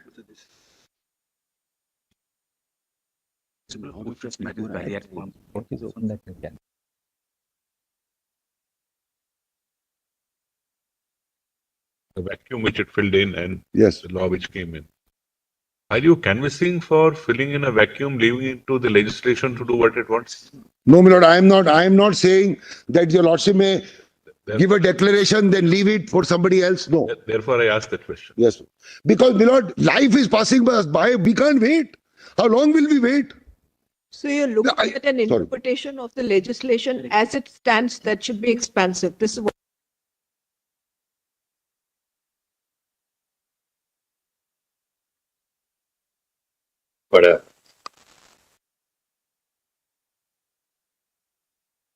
Can't hear you.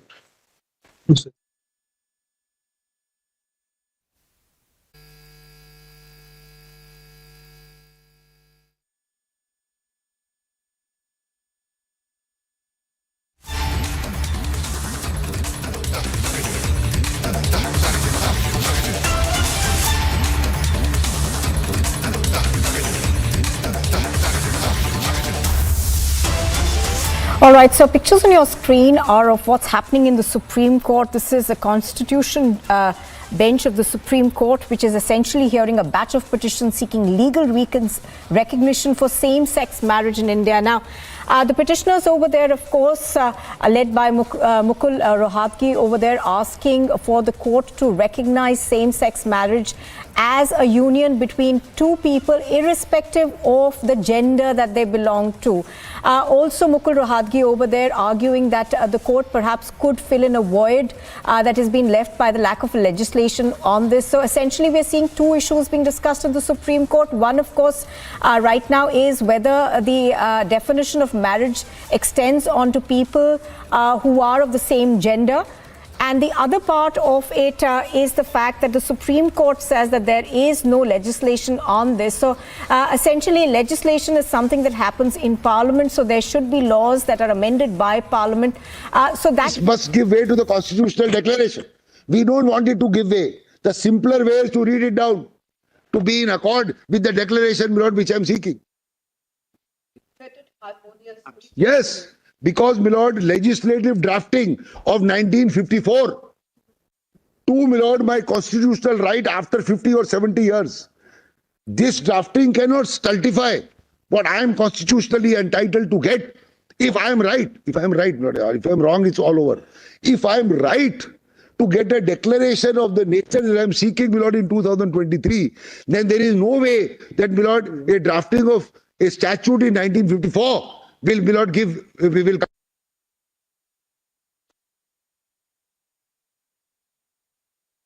A statute in 1954 will not give, we will.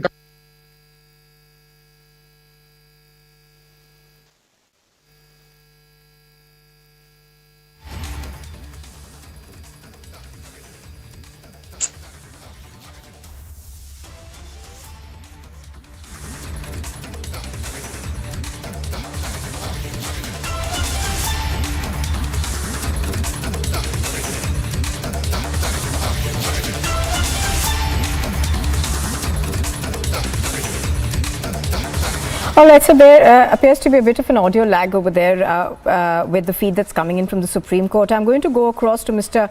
Swapnil Kothari right now. Swapnil, you know, the two questions that are being argued even as we speak, one is the fact that there may be a lack of legislation, and legislation essentially is something that Parliament enacts. The other part of the story is that Mukul Rohatgi over there arguing that two people who enter into a marriage of contract could be of the same gender or of different genders, and that is essentially perhaps the void that's there. Nupur, what Mr. Rohatgi is trying to argue is very simple.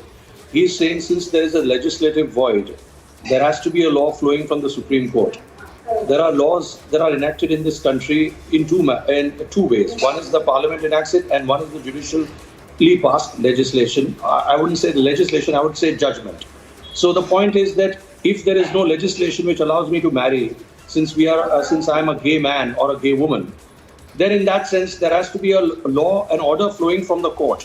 The court cannot issue a mandamus to a legislature saying that you go ahead and enact a law. That never happens in the framework of our constitution. You don't issue a mandamus to the legislature that go ahead and enact a law. What I mean by the writ of mandamus is that if there is a municipal corporation which it is supposed to close out the drains so that the water doesn't overflow, then you go to a court asking the court to direct the municipal corporation. So the court issues a writ of mandamus to the municipal corporation to close out the drains. It cannot do the same to a legislature saying that you do that because they're at a parallel level. So the thing is that what Mr. Rohde is simplistically arguing, that my fundamental rights have to be enjoyed to its fullest. And if there is a Puttaswamy judgment, which is the right to privacy, and if there is a right to, if the gay sex was decriminalized by the Supreme Court in Navtej's case, then obviously flowing from that is that if I can cohabit with someone of the same sex, if I have a right to privacy, and if I want my cohabitation to reach its full fruition, assuming that if likewise as in a heterosexual relationship, why can it not be in a homosexual relationship, since homosexuality has been allowed? So why it cannot culminate into marriage? So it's very simplistically put by Mr. Rohde, and I'm sure that the Supreme Court is basically asking certain questions so as to make it easier for them. And I can tell you at the end of this marathon judgment, the ruling will be in favor of the same-sex marriage, and the courts will pass an order allowing same-sex marriage. There is no two ways about it, and mostly it will be a unanimous judgment. Right, absolutely. Mr. Kothari, thank you for the moment for joining us. So as Swapnil is pointing out over there, we are still awaiting for the Supreme Court to reach a conclusion on this. Mukul Rohatgi also arguing, of course, about the Vishakha guidelines over there, saying that those were put in place in the sense that there was a void of legislation there, and that is why the Vishakha guidelines came in. We're going to continue tracking this story. So Swapnil, do stay with us. We slip into a very short break right now. When we return, we'll bring you more of what's happening in the court. Not just the executive instruction case in Nakara. In All India Sikkim old settlers recently, following Vishnudas, Handimal, ITO, Lawrence and other cases where, my lord, some people were left out of certain benefits.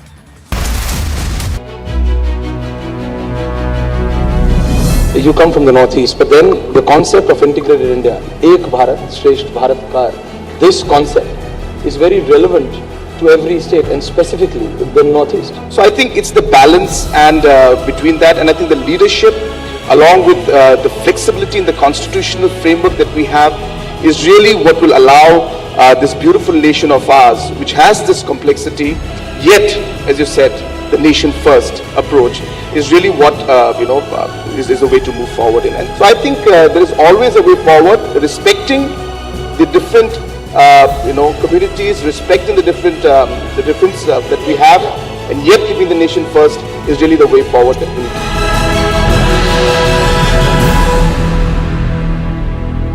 The throne of the leadership I convey to Prime Minister Modi of India. प्रधानमंत्री Narendra Modi G20 event के दौरान नेताओं के साथ द्विपक्षीय बैठक करेंगे।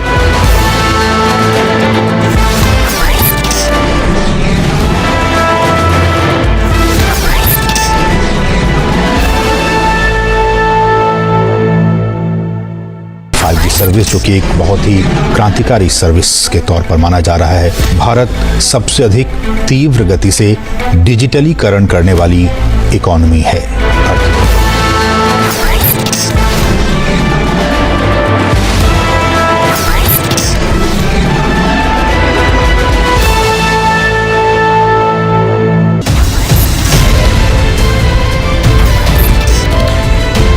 Do you think that at every point any agency, whether it's the ED, the CBI, the ACB, questions need to be raised on them? I personally think that in a democratic country, Parliament must have full control of the agencies as well. Why do we make them into what is called a holy cow, that nobody can touch them? They must be made answerable. You may not interfere in a specific investigation, but at the end of the day, they must be made accountable to Parliament.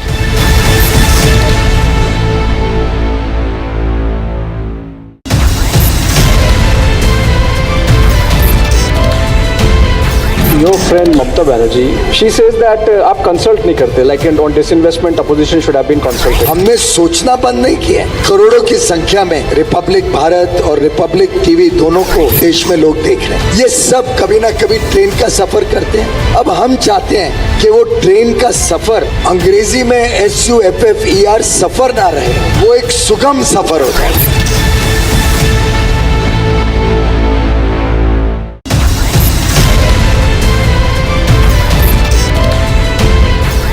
think that at every point, any agency, whether it's the ED, the CBI, the ACB, questions need to be raised on them? I personally think that in a democratic country, Parliament must have full control of the agencies as well. Why do we make them into what is called a holy cow, that nobody can touch them? They must be made answerable. You may not interfere in a specific investigation, but at the end of the day, they must be made accountable to Parliament.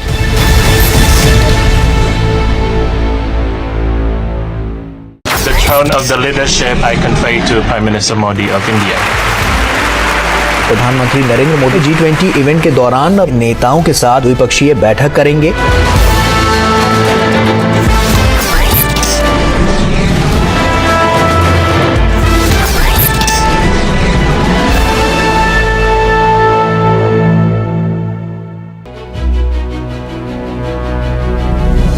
You come from the northeast, but then the concept of integrated India, Ek Bharat, Shresht Bharat Kar, this concept is very relevant to every state and specifically.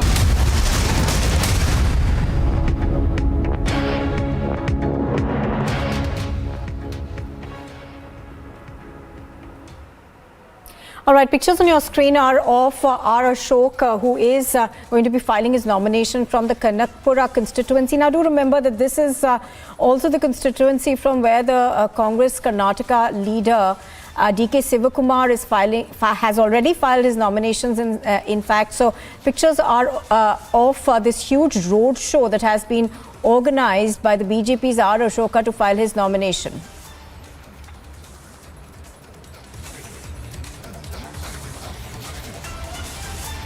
And lend him support while he's filing nominations, a sort of message that is being sent out by the BJP. We see Mr. Arun Singh also is here. What do you have to say?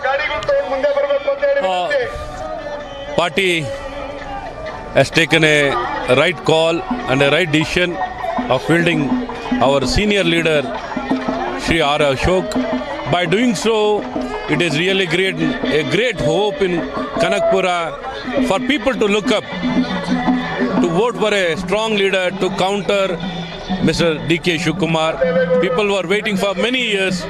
Probably they have got the right opportunity, and all my party workers are extremely happy to look up to Shri R. Ashok and Bharatiya Janata Party. Mr. D.K. Shivakumar states that it is impossible for anybody to go ahead and even win as well in this particular assembly constituency. He stated that we know the sort of welcome to be given to such candidates as well, and he stated that Mr. Ashok might even lose out on his deposit. What do you have to state?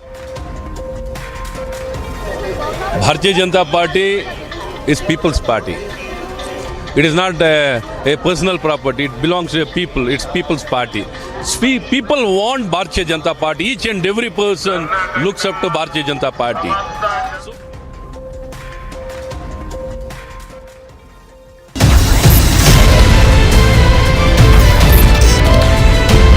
Do you think that at every point, any agency, whether it's the ED, the CBI, the ACB, questions need to be raised on them? I personally think that in a democratic country, Parliament must have full control of the agencies as well. Why do we make them into what is called a holy cow, that nobody can touch them? They must be made answerable. You may not interfere in a specific investigation, but at the end of the day, they must be made accountable to Parliament.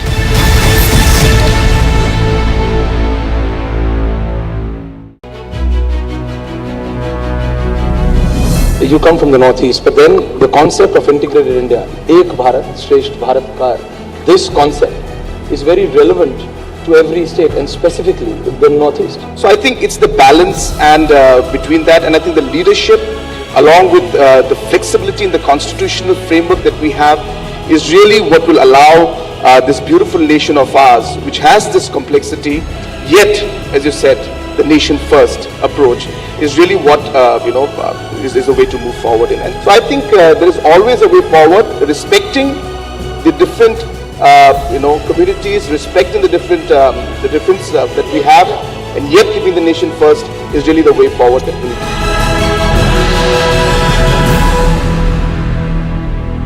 Five service जो कि एक बहुत ही क्रांतिकारी service के तौर पर माना जा रहा है। भारत सबसे अधिक तीव्र गति से डिजिटलीकरण करने वाली इकोनॉमी है।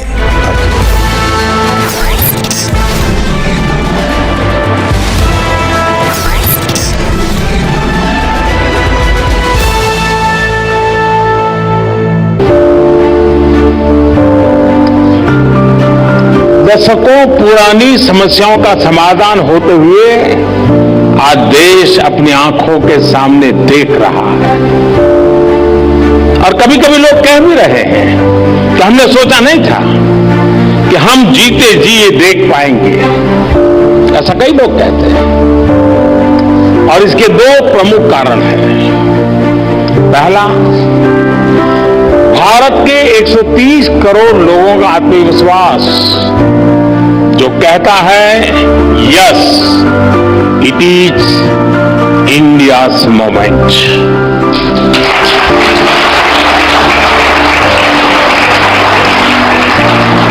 और दूसरा, भारत के 130 करोड़ लोगों की सोच जो कहती है nation first.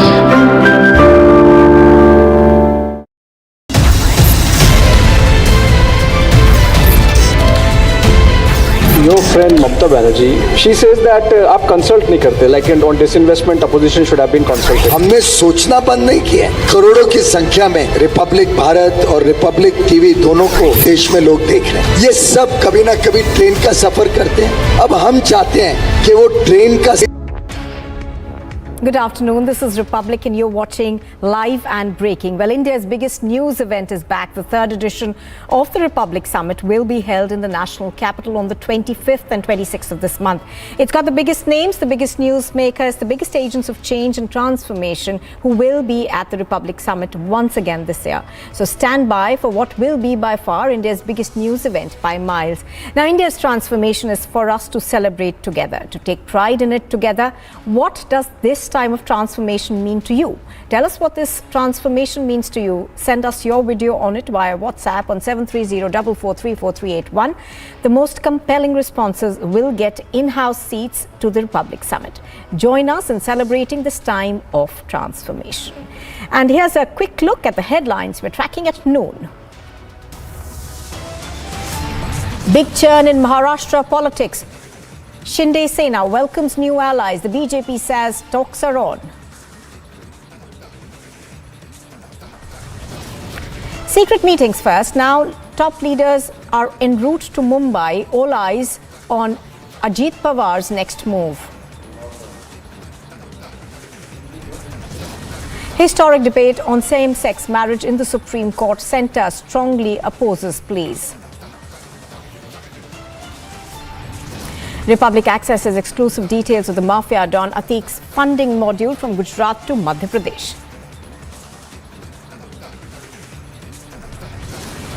Women officers are dragged, assaulted and attacked by the sand mafia goons by Nitish Kumar don silence.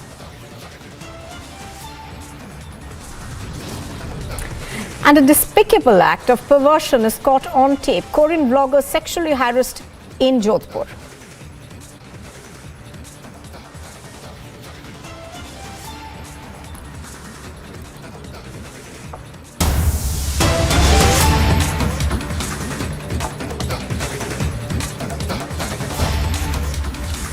Well, huge buzz over Ajit Pawar's next move. Now, several meetings and events have been lined up in Akola. But looking at this development, Jayant Patil has cancelled his visit to Akola. Earlier, the Union Minister Anurag Thakur, while being asked about whether the BJP and the NCP perhaps would go into an alliance, said that politics is a place where discussions and realignments continuously keep happening. So, we have, of course, been tracking this story since the morning, but we're first going to quickly listen into that comment that came in from the Union Minister Anurag Thakur.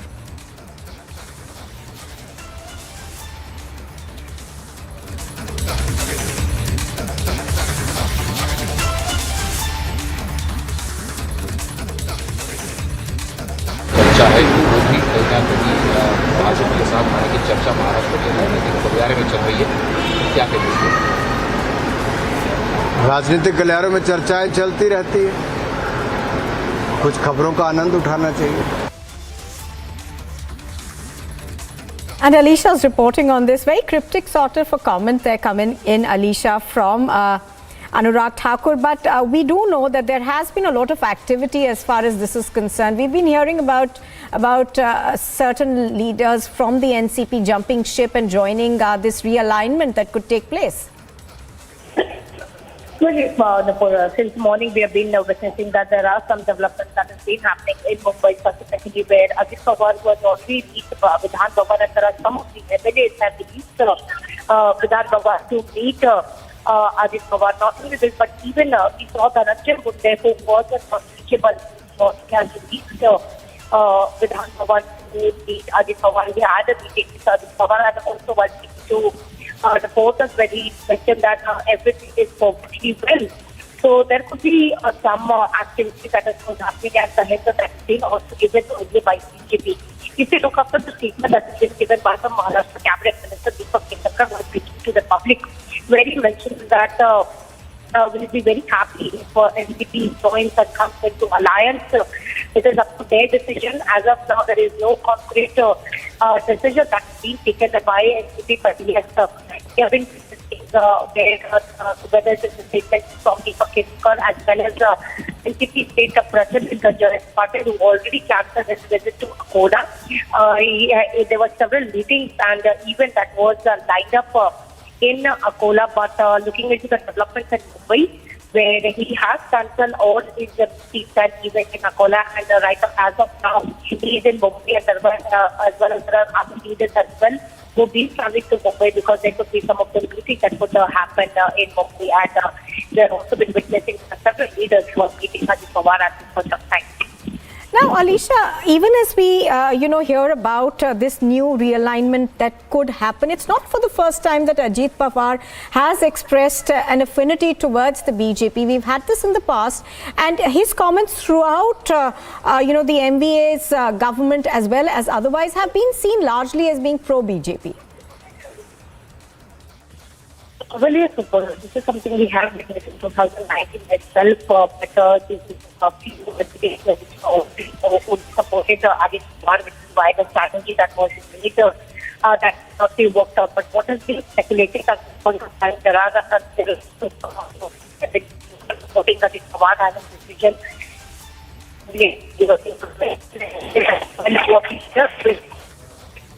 Well, I think that's a very poor audio connection we have with you, Alisha. If you could fix that and go back to Alisha, we can barely hear what she's saying. But at the moment, of course, there is a lot of talk about the fact that there could be a realignment in Maharashtra politics. We have been seeing movement on the story since this morning. Ajit Pawar, of course, had several meetings that were lined up, but we are now told that he has been at his residence for a while. There are other senior leaders of the NCP who are also making their way to Mumbai right now. There is, of course, talk of a large rift that has been seen in the MVA.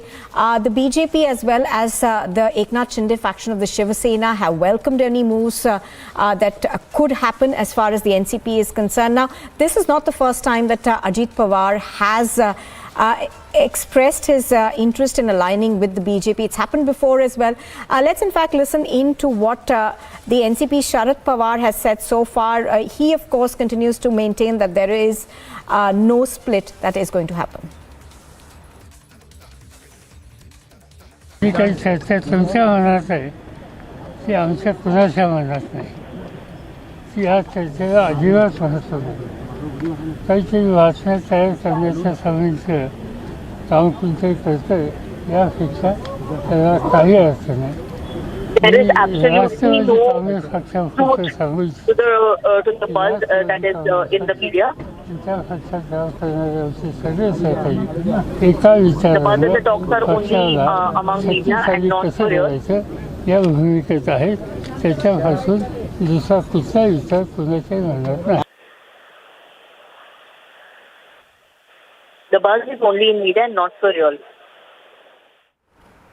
All right. So that, of course, is Sharad Pawar over there dismissing any of these rumors that are afoot currently, saying that all of this is not true. Now, it's not just Sharad Pawar. We've also had Supriya Sule essentially downplay these kind of rumors. But the fact of the matter is that there appears to be considerable political activity that is taking place, even though the NCP Supremo at the moment is denying it. We have seen there in terms of meetings, there are some of these NCP leaders who seem to have rushed to Mumbai. They have cancelled all their meetings that were supposed to be held in Akola. So there appears to be a consistent sort of an attempt by Ajit Pawar at least to be able to form an alliance with the BJP. Let me go across to Alisha, who has more details. Alisha, of course, there are several developments that have taken place that seem to indicate that there could be a realignment. Can you take us through these various developments so we can essentially put together what's happening? Well, Nupur, we know that Ajit Pawar was inside the Vidhan Bhavan and is meeting for all the MLAs of Ajit Pawar as well, including we know that there are he met Ajit Pawar as well as Dhananjay Munde, who also met and left from the Vidhan Bhavan. What we have also been some of the official, statement that is going to. And of course, for a question that is to be asked to Ajit Pawar whether this is a development, because he's the one who's been making this move since many days. As we know that it all started from 8th April when he cancelled all his visit and his meeting that was lined up in Pune, but he cancelled that and went to an unknown location to meet some leaders is what we have been told, and that leaders is from the central is what the sources have indicated. But we are still waiting for an official confirmation. But the sources have indicated the 8th April meeting where Ajit Pawar had it with the senior leaders in Delhi. And later when there are some of the developments and activities that we have been witnessing in Maharashtra, specifically the confirmation that has been given by Bharatiya Janata Party as well while speaking to the public. But not what we know since morning, that Ajit Pawar, who reached Vidhan Bhavan, he's been meeting some of the MLAs, and there are many close aides of Ajit Pawar who has come to meet Ajit Pawar or whether had a conversation with him over the telephonic. But there will be an official where Ajit Pawar is going to speak to media. There are several questions that is to be asked because it's since the morning where he is having a meeting. Even yesterday where there were several meetings in Pune as well. There are some commitments where Ajit Pawar has to visit the same event, but he also cancelled. Again, he went in Kamenkado is what we been told. But we'll also wait for an official information because where Ajit Pawar is going to media in Vidhan Bhavan. All right. So as Alisha is pointing out, we are now getting information about the fact that there have been meetings that are held at Ajit Pawar's residence. He has been meeting his close aides, but even as this happens, of course, Sharad Pawar continues to say that all of this is just talk that's happening in the media. None of it is true. But obviously, there is a lot that's afoot, and that is why we see hectic activity take place in Mumbai currently. Let me go across back to Alisha. Alisha, we are learning also, speculation about the fact that there could be about 12 to 13 people from the NCP who could be considering joining the, defecting perhaps, joining the BJP, whatever this realignment will finally take the shape of. Can you tell us more about which are the leaders who could be considering this?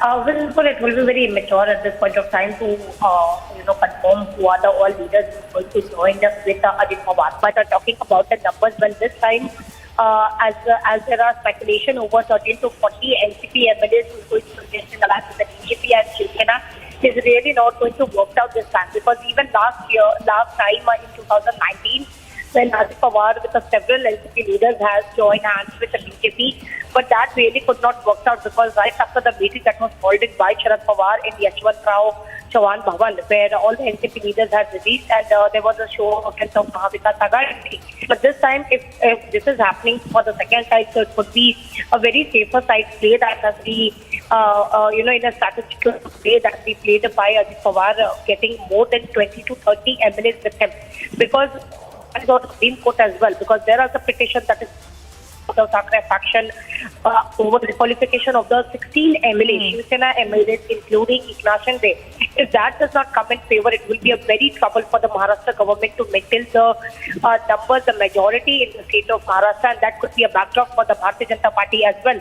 So this time, if there is a planning of the Ajit Pawar joining hands with BJP, so there could be a very sufficient number, more than 30 MLAs where Ajit Pawar has to get it with him, and which is why this time they are going to even get a concern with Sharad Pawar, who is the NCP Supremo, because there are several statements even by Devendra Fadnavis, the Maharashtra Deputy Chief Minister, has given earlier that the morning oath ceremony that happened where Ajit Pawar was as the Deputy Chief Minister and Devendra Fadnavis as the Chief Minister, it was with the consent of Sharad Pawar. Sharad Pawar was knowing about this. So after such statements, so it is also very important at this point of time for Ajit Pawar, it is actually, and not the speculation where he's going to get an alliance with the BJP, it's very important for him to get a very decent number so that it would not be, if the 16 MLAs get disqualified, even the government will be stable in Maharashtra. Absolutely. So as you're pointing out, obviously, it's a very fluid situation even as we speak. 34 of 53 will be what is needed to avoid defection, the anti-defection law. Thank you for the moment, Alicia, for joining us. So we will, of course, keep our viewers abreast with all that's happening as far as Maharashtra politics is concerned. But we're going back right now to the other big story that we are tracking.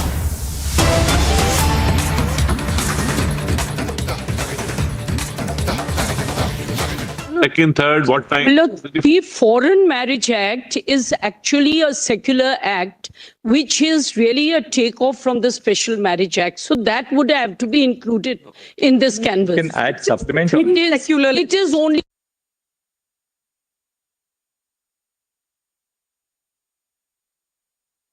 Let's do this. Let's do this now. We'll now start with Mr. Rodgi's submission, so that we can now look at it. We can now look at it with a sense of a constitution bench hearing. So that it's read. My lords can tell us whether we should then address. My lords, as Dr. Singhvi has already addressed, the petitioners before you are not necessarily same-sex couples. In fact, in my petition, the Rituparna Bora petition, there are petitioners who have anonymized themselves because they are coming from oppressed castes and communities. They are trans persons, irrespective of sexual orientation or gender identity. The relationships are this. So perhaps same-sex may not include them in that description. Therefore, the emphasis on personhood.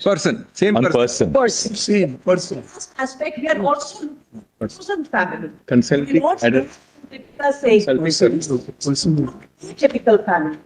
Can they be, like there is a live-in, can they be a chosen family, particularly when my natal family is hostile? These petitioners have faced hostility and violence from the native family. That's the perspective we wish to give. A chosen family, both to take care of them and the accruing rights. All right. Now, Mr. Rodgi, you can open now. Mr. Rodgi, now tell us about what's the time estimate for you? My lord, all my time has been hijacked by people on my side. No, but now the Constitution bench begins as a constitution. Now confine yourself to this. Only this. My lord, your lordship. Yes, only this. My lord, your lordships, while fixing the remit of the matter also, your lordship said that we would hear the side. Would your lordships like to consider hearing us? Your lordships have fixed the remits. All right. Yes, certainly, Mr. Yes, Mr. Mehta. Certainly. Yes, Solicitor.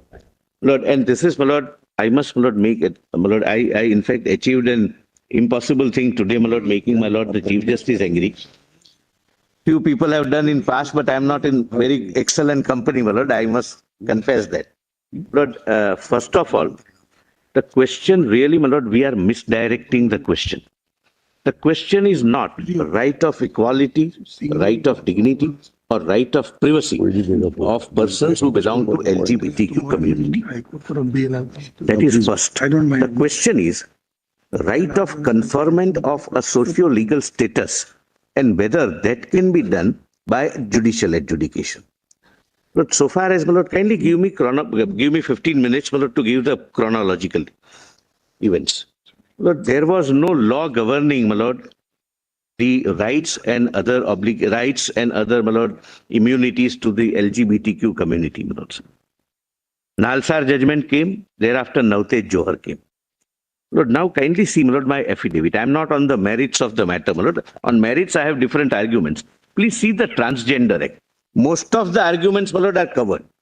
There is no legal lacuna. There is a statutory framework and there is a conscious omission by the statute. My lord, in my IA, my lord, I have annexed the small act. My lord, this is 2019 Act after Navtej Johar.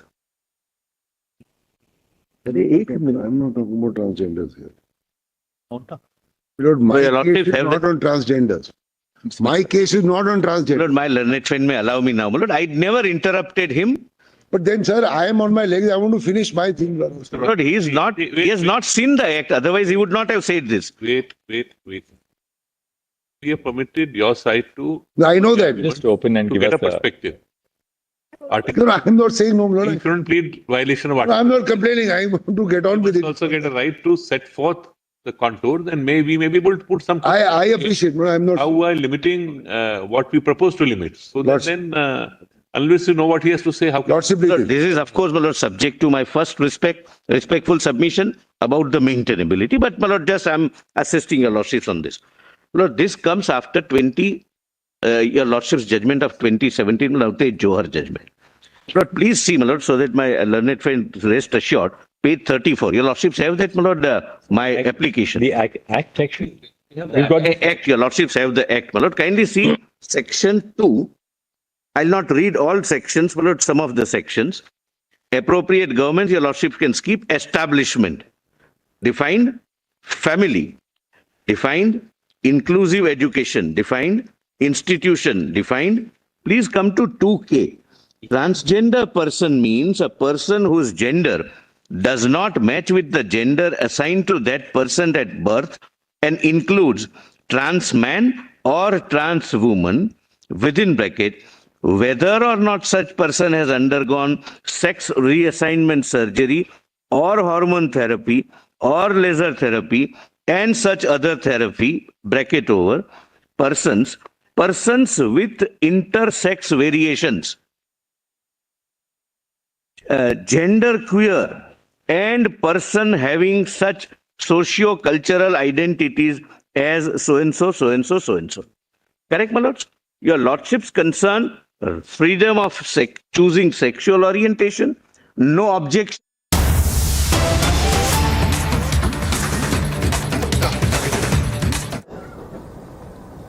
अपर सचिव वस्त्र मंत्रालय से रोहित कंसल जी आज के इस कार्यक्रम में उपस्थित है।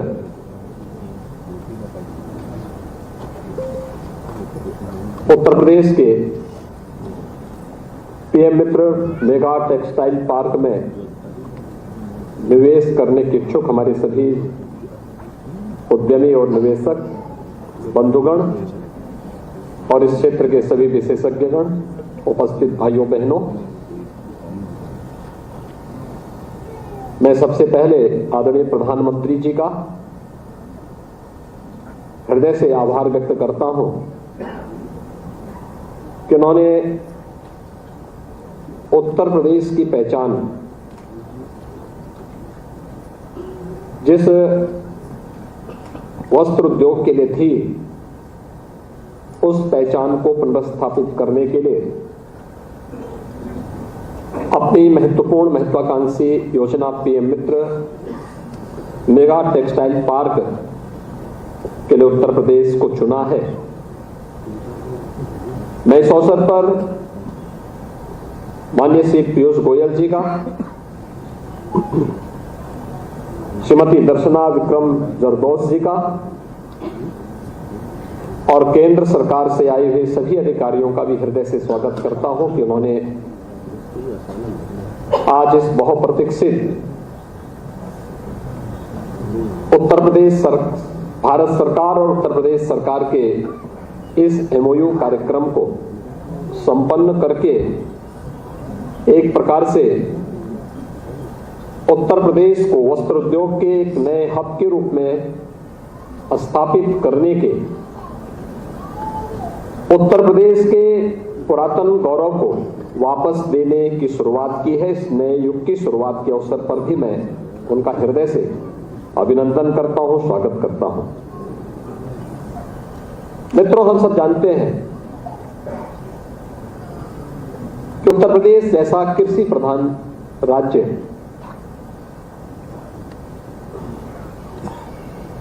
जहां पर एक बड़ी आबादी अपनी आजीविका के लिए कृषि पर निर्भर करती है, स्वाभाविक रूप से रोजगार की दृष्टि से अगर हम देखें तो कृषि के बाद सर्वाधिक रोजगार सृजन वाला कोई क्षेत्र है तो वह वस्त्र उद्योग का क्षेत्र है और उत्तर प्रदेश में इसकी एक समृद्ध परंपरा रही है और ये हम अभी भी जहां तहां बिखरे हुए उन उद्योगों को देख सकते हैं। यहां का हैंडलूम, यहां का पावरलूम, यहां पर वाराणसी और आजमगढ़ की सिल्क की साड़ियां, उत्तर प्रदेश में भदोई का कारपेट, लखनऊ का जो पहले से यहां पर चिकन कारीगरी के बारे में बात हो रही थी, या सहारनपुर के क्राफ्ट की जो आइटम है ये विश्वविख्यात रही है। कानपुर कभी वस्त्र उद्योग का एक केंद्र बिंदु रहा है और कानपुर कभी देश के 4 से 5 बड़े महानगरों में से एक गिना जाता था। वस्त्र उद्योग का हब होने के नाते उत्तर प्रदेश न केवल अपने औद्योगिकीकरण के लिए बल्कि नगरीय व्यवस्था की दृष्टि से भी देश का एक महत्वपूर्ण प्रदेश माना जाता था। लेकिन एक कालखंड ऐसा भी आया जिसने उत्तर प्रदेश की इस पहचान को पूरी तरह समाप्त सा कर दिया था। कानपुर के सभी बड़े टेक्सटाइल से जुड़े हुए उद्यम बंद होते गए। अन्य क्षेत्रों में भी ये स्थिति पैदा हुई। हैंडलूम और पावरलूम को भी उचित प्रोत्साहन नहीं मिल पाया, वह तोड़ने लग गया था। लेकिन धीरे धीरे करके विगत 13,000 placements last year. At Amity, we are committed to nurturing passionate, hardworking and proactive professionals. 5G service जो कि एक बहुत ही क्रांतिकारी सर्विस के तौर पर माना जा रहा है। भारत सबसे अधिक तीव्र गति से डिजिटलीकरण करने वाली इकोनॉमी है।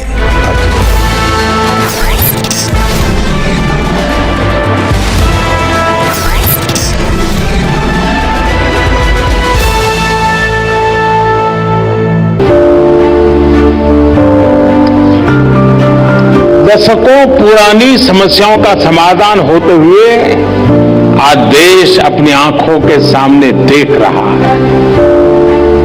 और कभी कभी लोग कह भी रहे हैं कि हमने सोचा नहीं था कि हम जीते जी ये देख पाएंगे। ऐसा कई लोग कहते हैं और इसके 2 प्रमुख कारण हैं।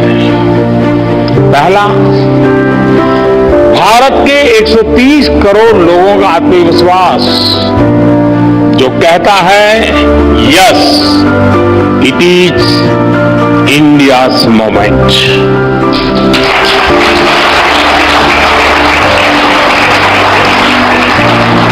और दूसरा, भारत के 130 करोड़ लोगों की सोच जो कहती है nation first.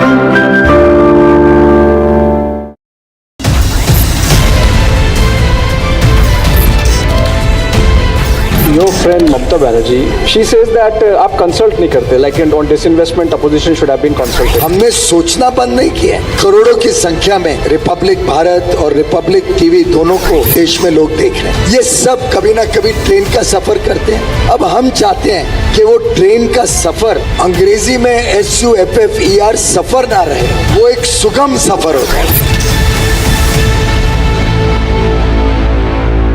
The throne of the leadership I convey to Prime Minister Modi of India. प्रधानमंत्री नरेंद्र मोदी G20 इवेंट के दौरान नेताओं के साथ द्विपक्षीय बैठक करेंगे।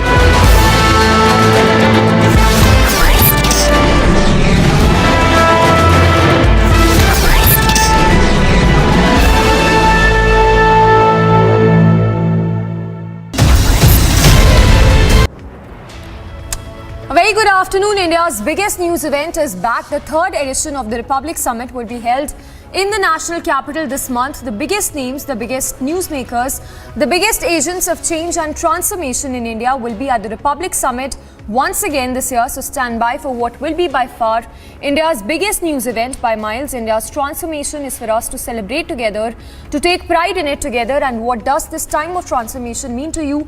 Tell us what this transformation means to you by sending us videos on the WhatsApp number that's also flashing on your screens. The number is 730-4438-34381. And the most compelling responses will also get in-house seats to India's biggest news event, the Republic Summit. So join us in celebrating this time of transformation. Let's begin this bulletin with the top headlines at 12:30. And before that, let's start with the news break that's just coming in. This one in relation to gangster Lawrence Bishnoi.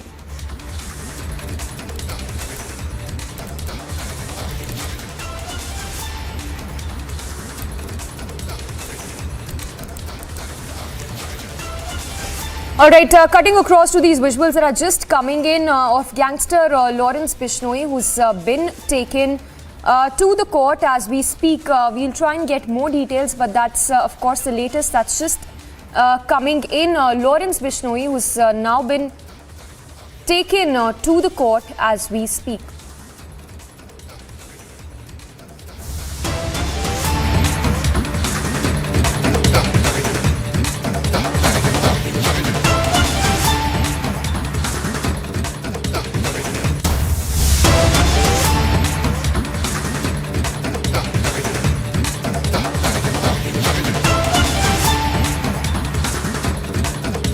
Break that's just coming in this hour. It's official now.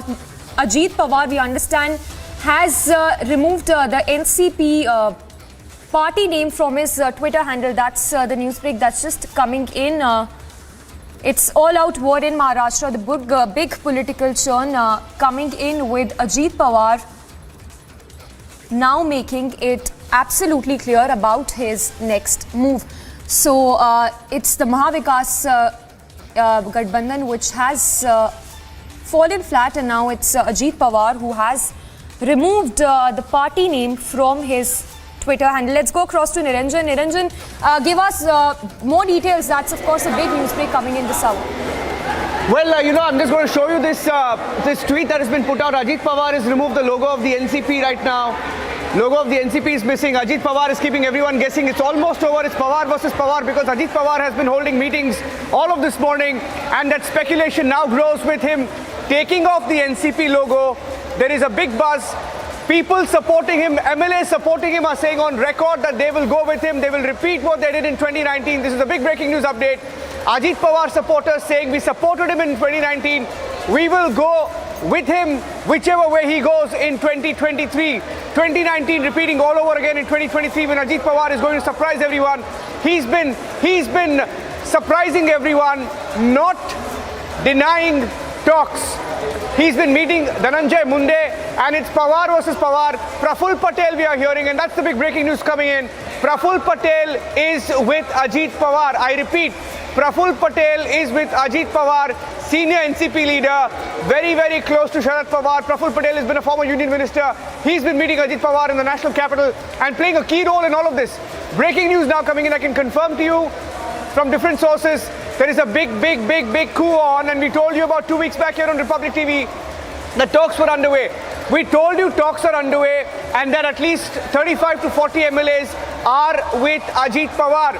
And as we speak, there are many signs. I repeat, on record, NCP MLAs are coming forward and saying, yes, our support is with Ajit Pawar and we will do whatever he wants us to do.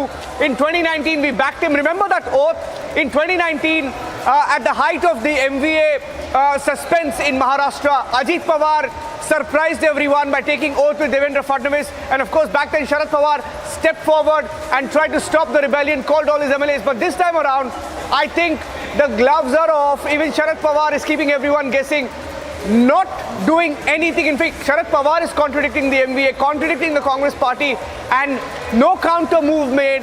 Very surprising, with an eye on 2024, and all eyes are on Ajit Pawar. As we speak, he's been at the Vidhan Bhavan. I'm going to go across to Alisha, who's joining us. Sandeep is also joining us. MLA is going on record to say that they will back him. They will ensure that whatever Ajit Pawar says, they will listen to him and he will be the decision maker in this particular case. We just had some MLAs on record right now. Some MLAs on record say that they will go with him completely. Now the big headline, there is a big coup underway in the NCP. I repeat, there is a big coup underway in the NCP. It's Ajit Pawar versus Sharad Pawar. And all top leaders of the NCP are rushing to Mumbai, including former Home Minister and senior leader of the NCP, Anil Deshmukh, who was jailed for a long time. He's also rushing to Mumbai from Nagpur. We are hearing that senior leaders who are camping in Mumbai will stay put. They've been asked to cancel all their programs and they will stay put in Mumbai to ensure that they battle this. We don't know whether it's a rebellion, but certainly this is going to be one big breakup. It's not looking good for the NCP. You just heard Sharad Pawar saying that all the buzz is in the media, but he can't deny the fact that his own party MLAs, Ajit Pawar's loyalists, have just said on record that they will listen to Ajit Pawar, and if required, if Ajit Pawar repeats 2019, they are saying on record that Ajit Pawar will take the call and they will follow him even in 2023. I will also try and play out the sound bites that we just had from inside the Vidhan Bhavan, where MLAs came on record and said they will back him. So that's the big suspense. Ajit Pawar is in Mumbai, has been meeting senior NCP leaders. There's been a big buzz on a possible meeting between some senior NCP leaders and the BJP. And the BJP has not denied any of these talks. I repeat, the BJP has not denied any of these talks. Some of the state level BJP leaders have been saying on record that they have been meetings. They're not shying away from saying that there have been engagements with the NCP. They're saying it's okay. And this morning, I think the big breaking news update when Republic TV told you that Eknath Shinde's camp and Deepak Kesarkar, ministers in Maharashtra, are saying it's okay if more leaders want to join us. It will only strengthen the Maharashtra government. And I think that was the biggest signal that came in this morning. And that's a sign. If BJP leaders are saying Ajit Pawar is welcome, some in the BJP, and if Shiv Sena, that is the real Shiv Sena, Eknath Shinde Shiv Sena, is saying they're open to more leaders joining in because it will strengthen the government in Maharashtra.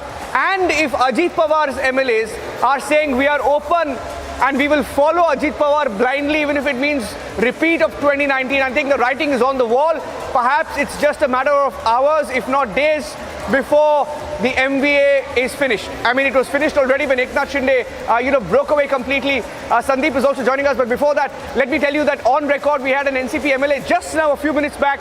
An NCP MLA came on record to say, we will follow Ajit Pawar. And we are hearing that at least 40 MLAs. Let's play out some of the reactions coming in. I think we have a live reaction from... अडकलेले पैसे लगेचच्या लगेच मिळावे म्हणून आम्ही दादांकडे आलो होतो आणि दादांनी फडणवीस साहेबांना फोन केला आणि फोन करून आता आम्ही परदेशी साहेबाकडे यांना घेऊन निघालोय.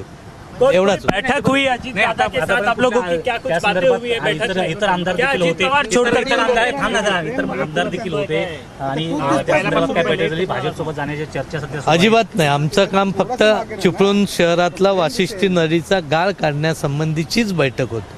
बाकी कुठची चर्चा नाही आणि काही दादा किंवा असं काही वातावरण नाही. जे वातावरण दाखवलं जाते त्यातला 1% कुठेही काही शंका नाही. शेखर जी हिंदी में आप लोग अजीत पवार से मिलकर आए, जाने वाले कुछ ऐसा बात नहीं.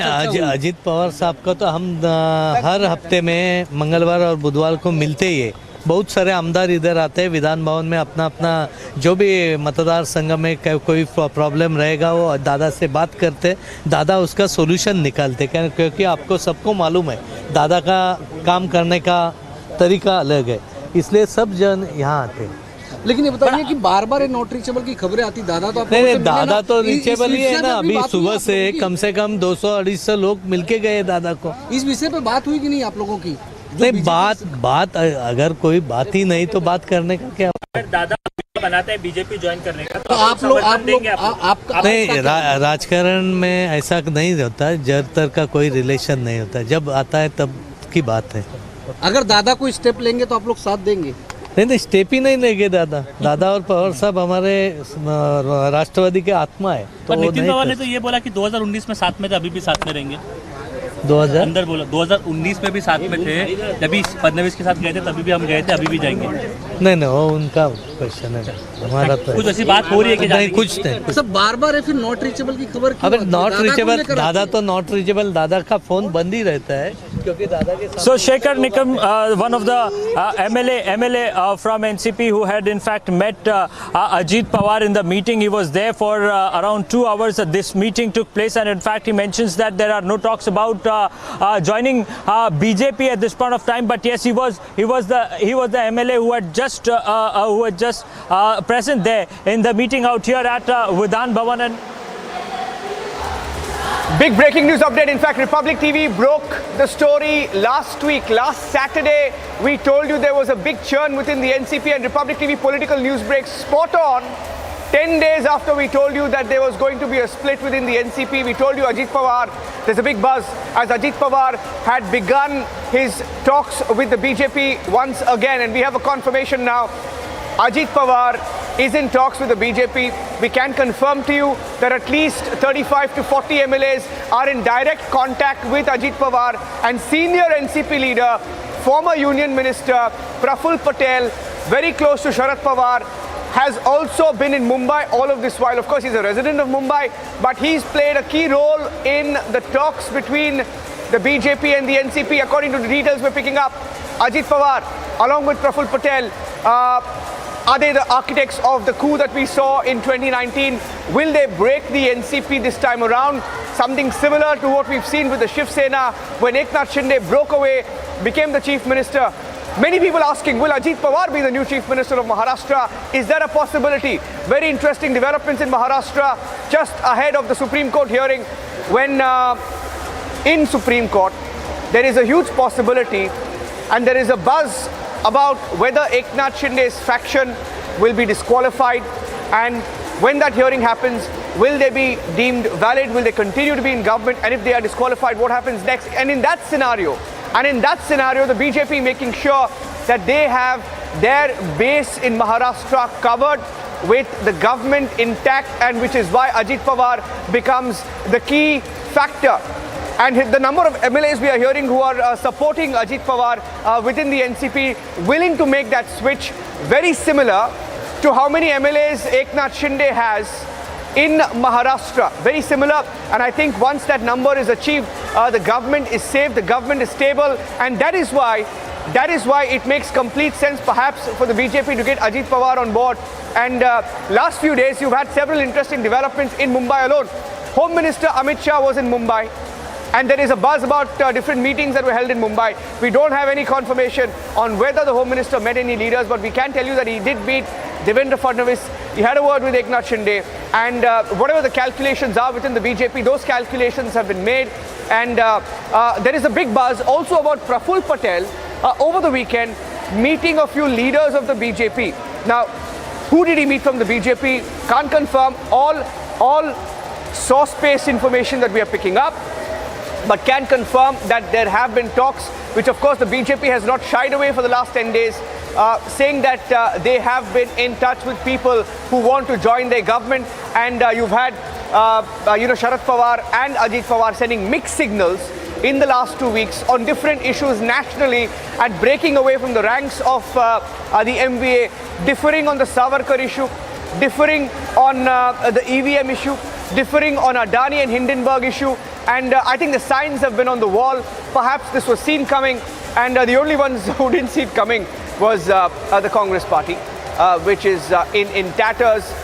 They are a divided house in Maharashtra itself, with senior most leaders unhappy with the leadership of the Congress party in Maharashtra. Now, where does that leave Uddhav Thackeray? God knows, because right now he's isolated even within the MVA. And let's play out what Sharad Pawar said. Sharad Pawar spoke to the media. He said it's speculation. Sharad Pawar, along with Supriya Sule, spoke to the media. Both of them said this is just speculation playing out in media, saying that it was a coup in the media, saying that this was a breakup in the media, saying that none of it happened. Then why are NCP MLAs going on record and saying that they will follow Ajit Pawar? Here's the story so far. What Sharad Pawar said and what NCP MLAs are saying on record this morning.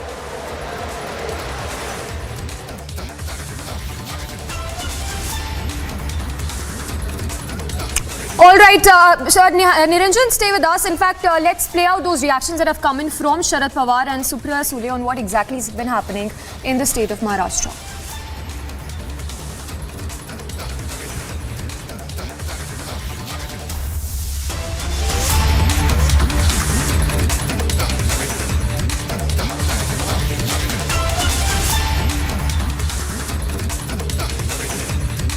पूछेंगे तो उसके बारे में बोलेंगे.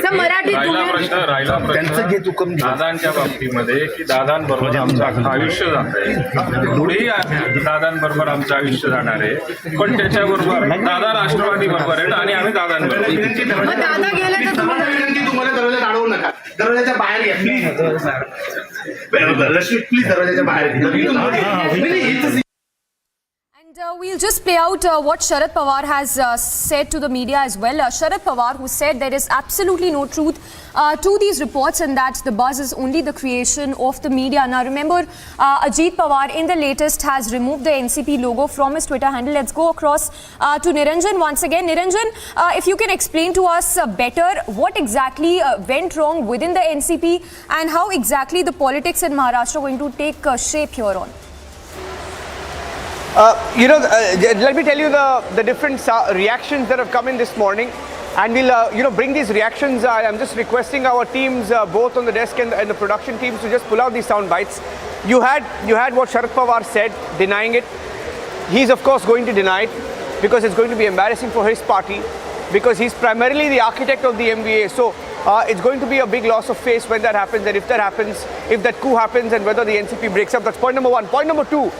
We just had NCP MLAs, and that's the second reaction we'll play out right now, where NCP MLAs are saying we will follow the words of NCP MLA Nitin Pawar, which just came in. He says we supported Ajit Pawar in 2019. We will support him now as well. Let me go across to Atul Bhatkalkar of the BJP. Atul Bhatkalkar, very fast-paced developments in Maharashtra. Atul Bhatkalkar, is Ajit Pawar going to be one of your allies soon? See, it will be internal squabble between NCP and Mahavikas Aghadi. Sharad Pawar is saying one thing. Ajit Pawar is not ready to clarify what is exactly he is doing. Many MLAs are taking his appointment and meeting him. And so it is pure internal matter of NCP, because this Mahavikas Aghadi was basically unnatural coalition. The only basis of foundation of Mahavikas Aghadi was pure and pure hatred for Narendra Modi, BJP and Devendra Fadnavis. 2.5 years with bickerings, they remain in power because of power. Now there is no power with them, and that's why these bickerings are coming out in large numbers. In coming days, this Mahavikas Aghadi will be collapse. That is my analysis and prediction. You're confirming that this is going to happen. You're not saying it's going to be Ajit Pawar. You're saying NCP will break away from the MVA. So you think the entire party is going to break away? Mahavikas Aghadi will collapse because foundation of Mahavikas Aghadi was not ideologically foundation. It was clear-cut only hatred of Narendra Modi ji, Devendra Fadnavis ji and Bharatiya Janata Party. And that's why bickerings are taking place in their own party and Mahavikas Aghadi also. So this is bound to happen because there was no ideological base for Mahavikas Aghadi. What is the timeline? Atul Bhatkalkar, you're an MLA. What is the timeline you're looking at? That I can't say anything. But earlier also, when MVA government came to power, that time also right from the day one, we were stating that this government would eventually fall because it was an unnatural alliance. And the same thing with all these three parties. And so anything can happen at any time. That we do not know, because we are not connected with anything what is happening within the NCP or MVA. Come on, Atul Bhatkalkar. How can you say you're not part of it? Come on, you're talking to them. Yeah, there is big buzz about your party leaders talking to Ajit Pawar faction, NCP leaders. See, BJP has nothing to do with that. Whatever I am speaking, and especially when talking with Republic, I always speak truth, no doubt about it. So BJP has nothing to do with that. They are collapsing because of their internal bickerings and their own weight.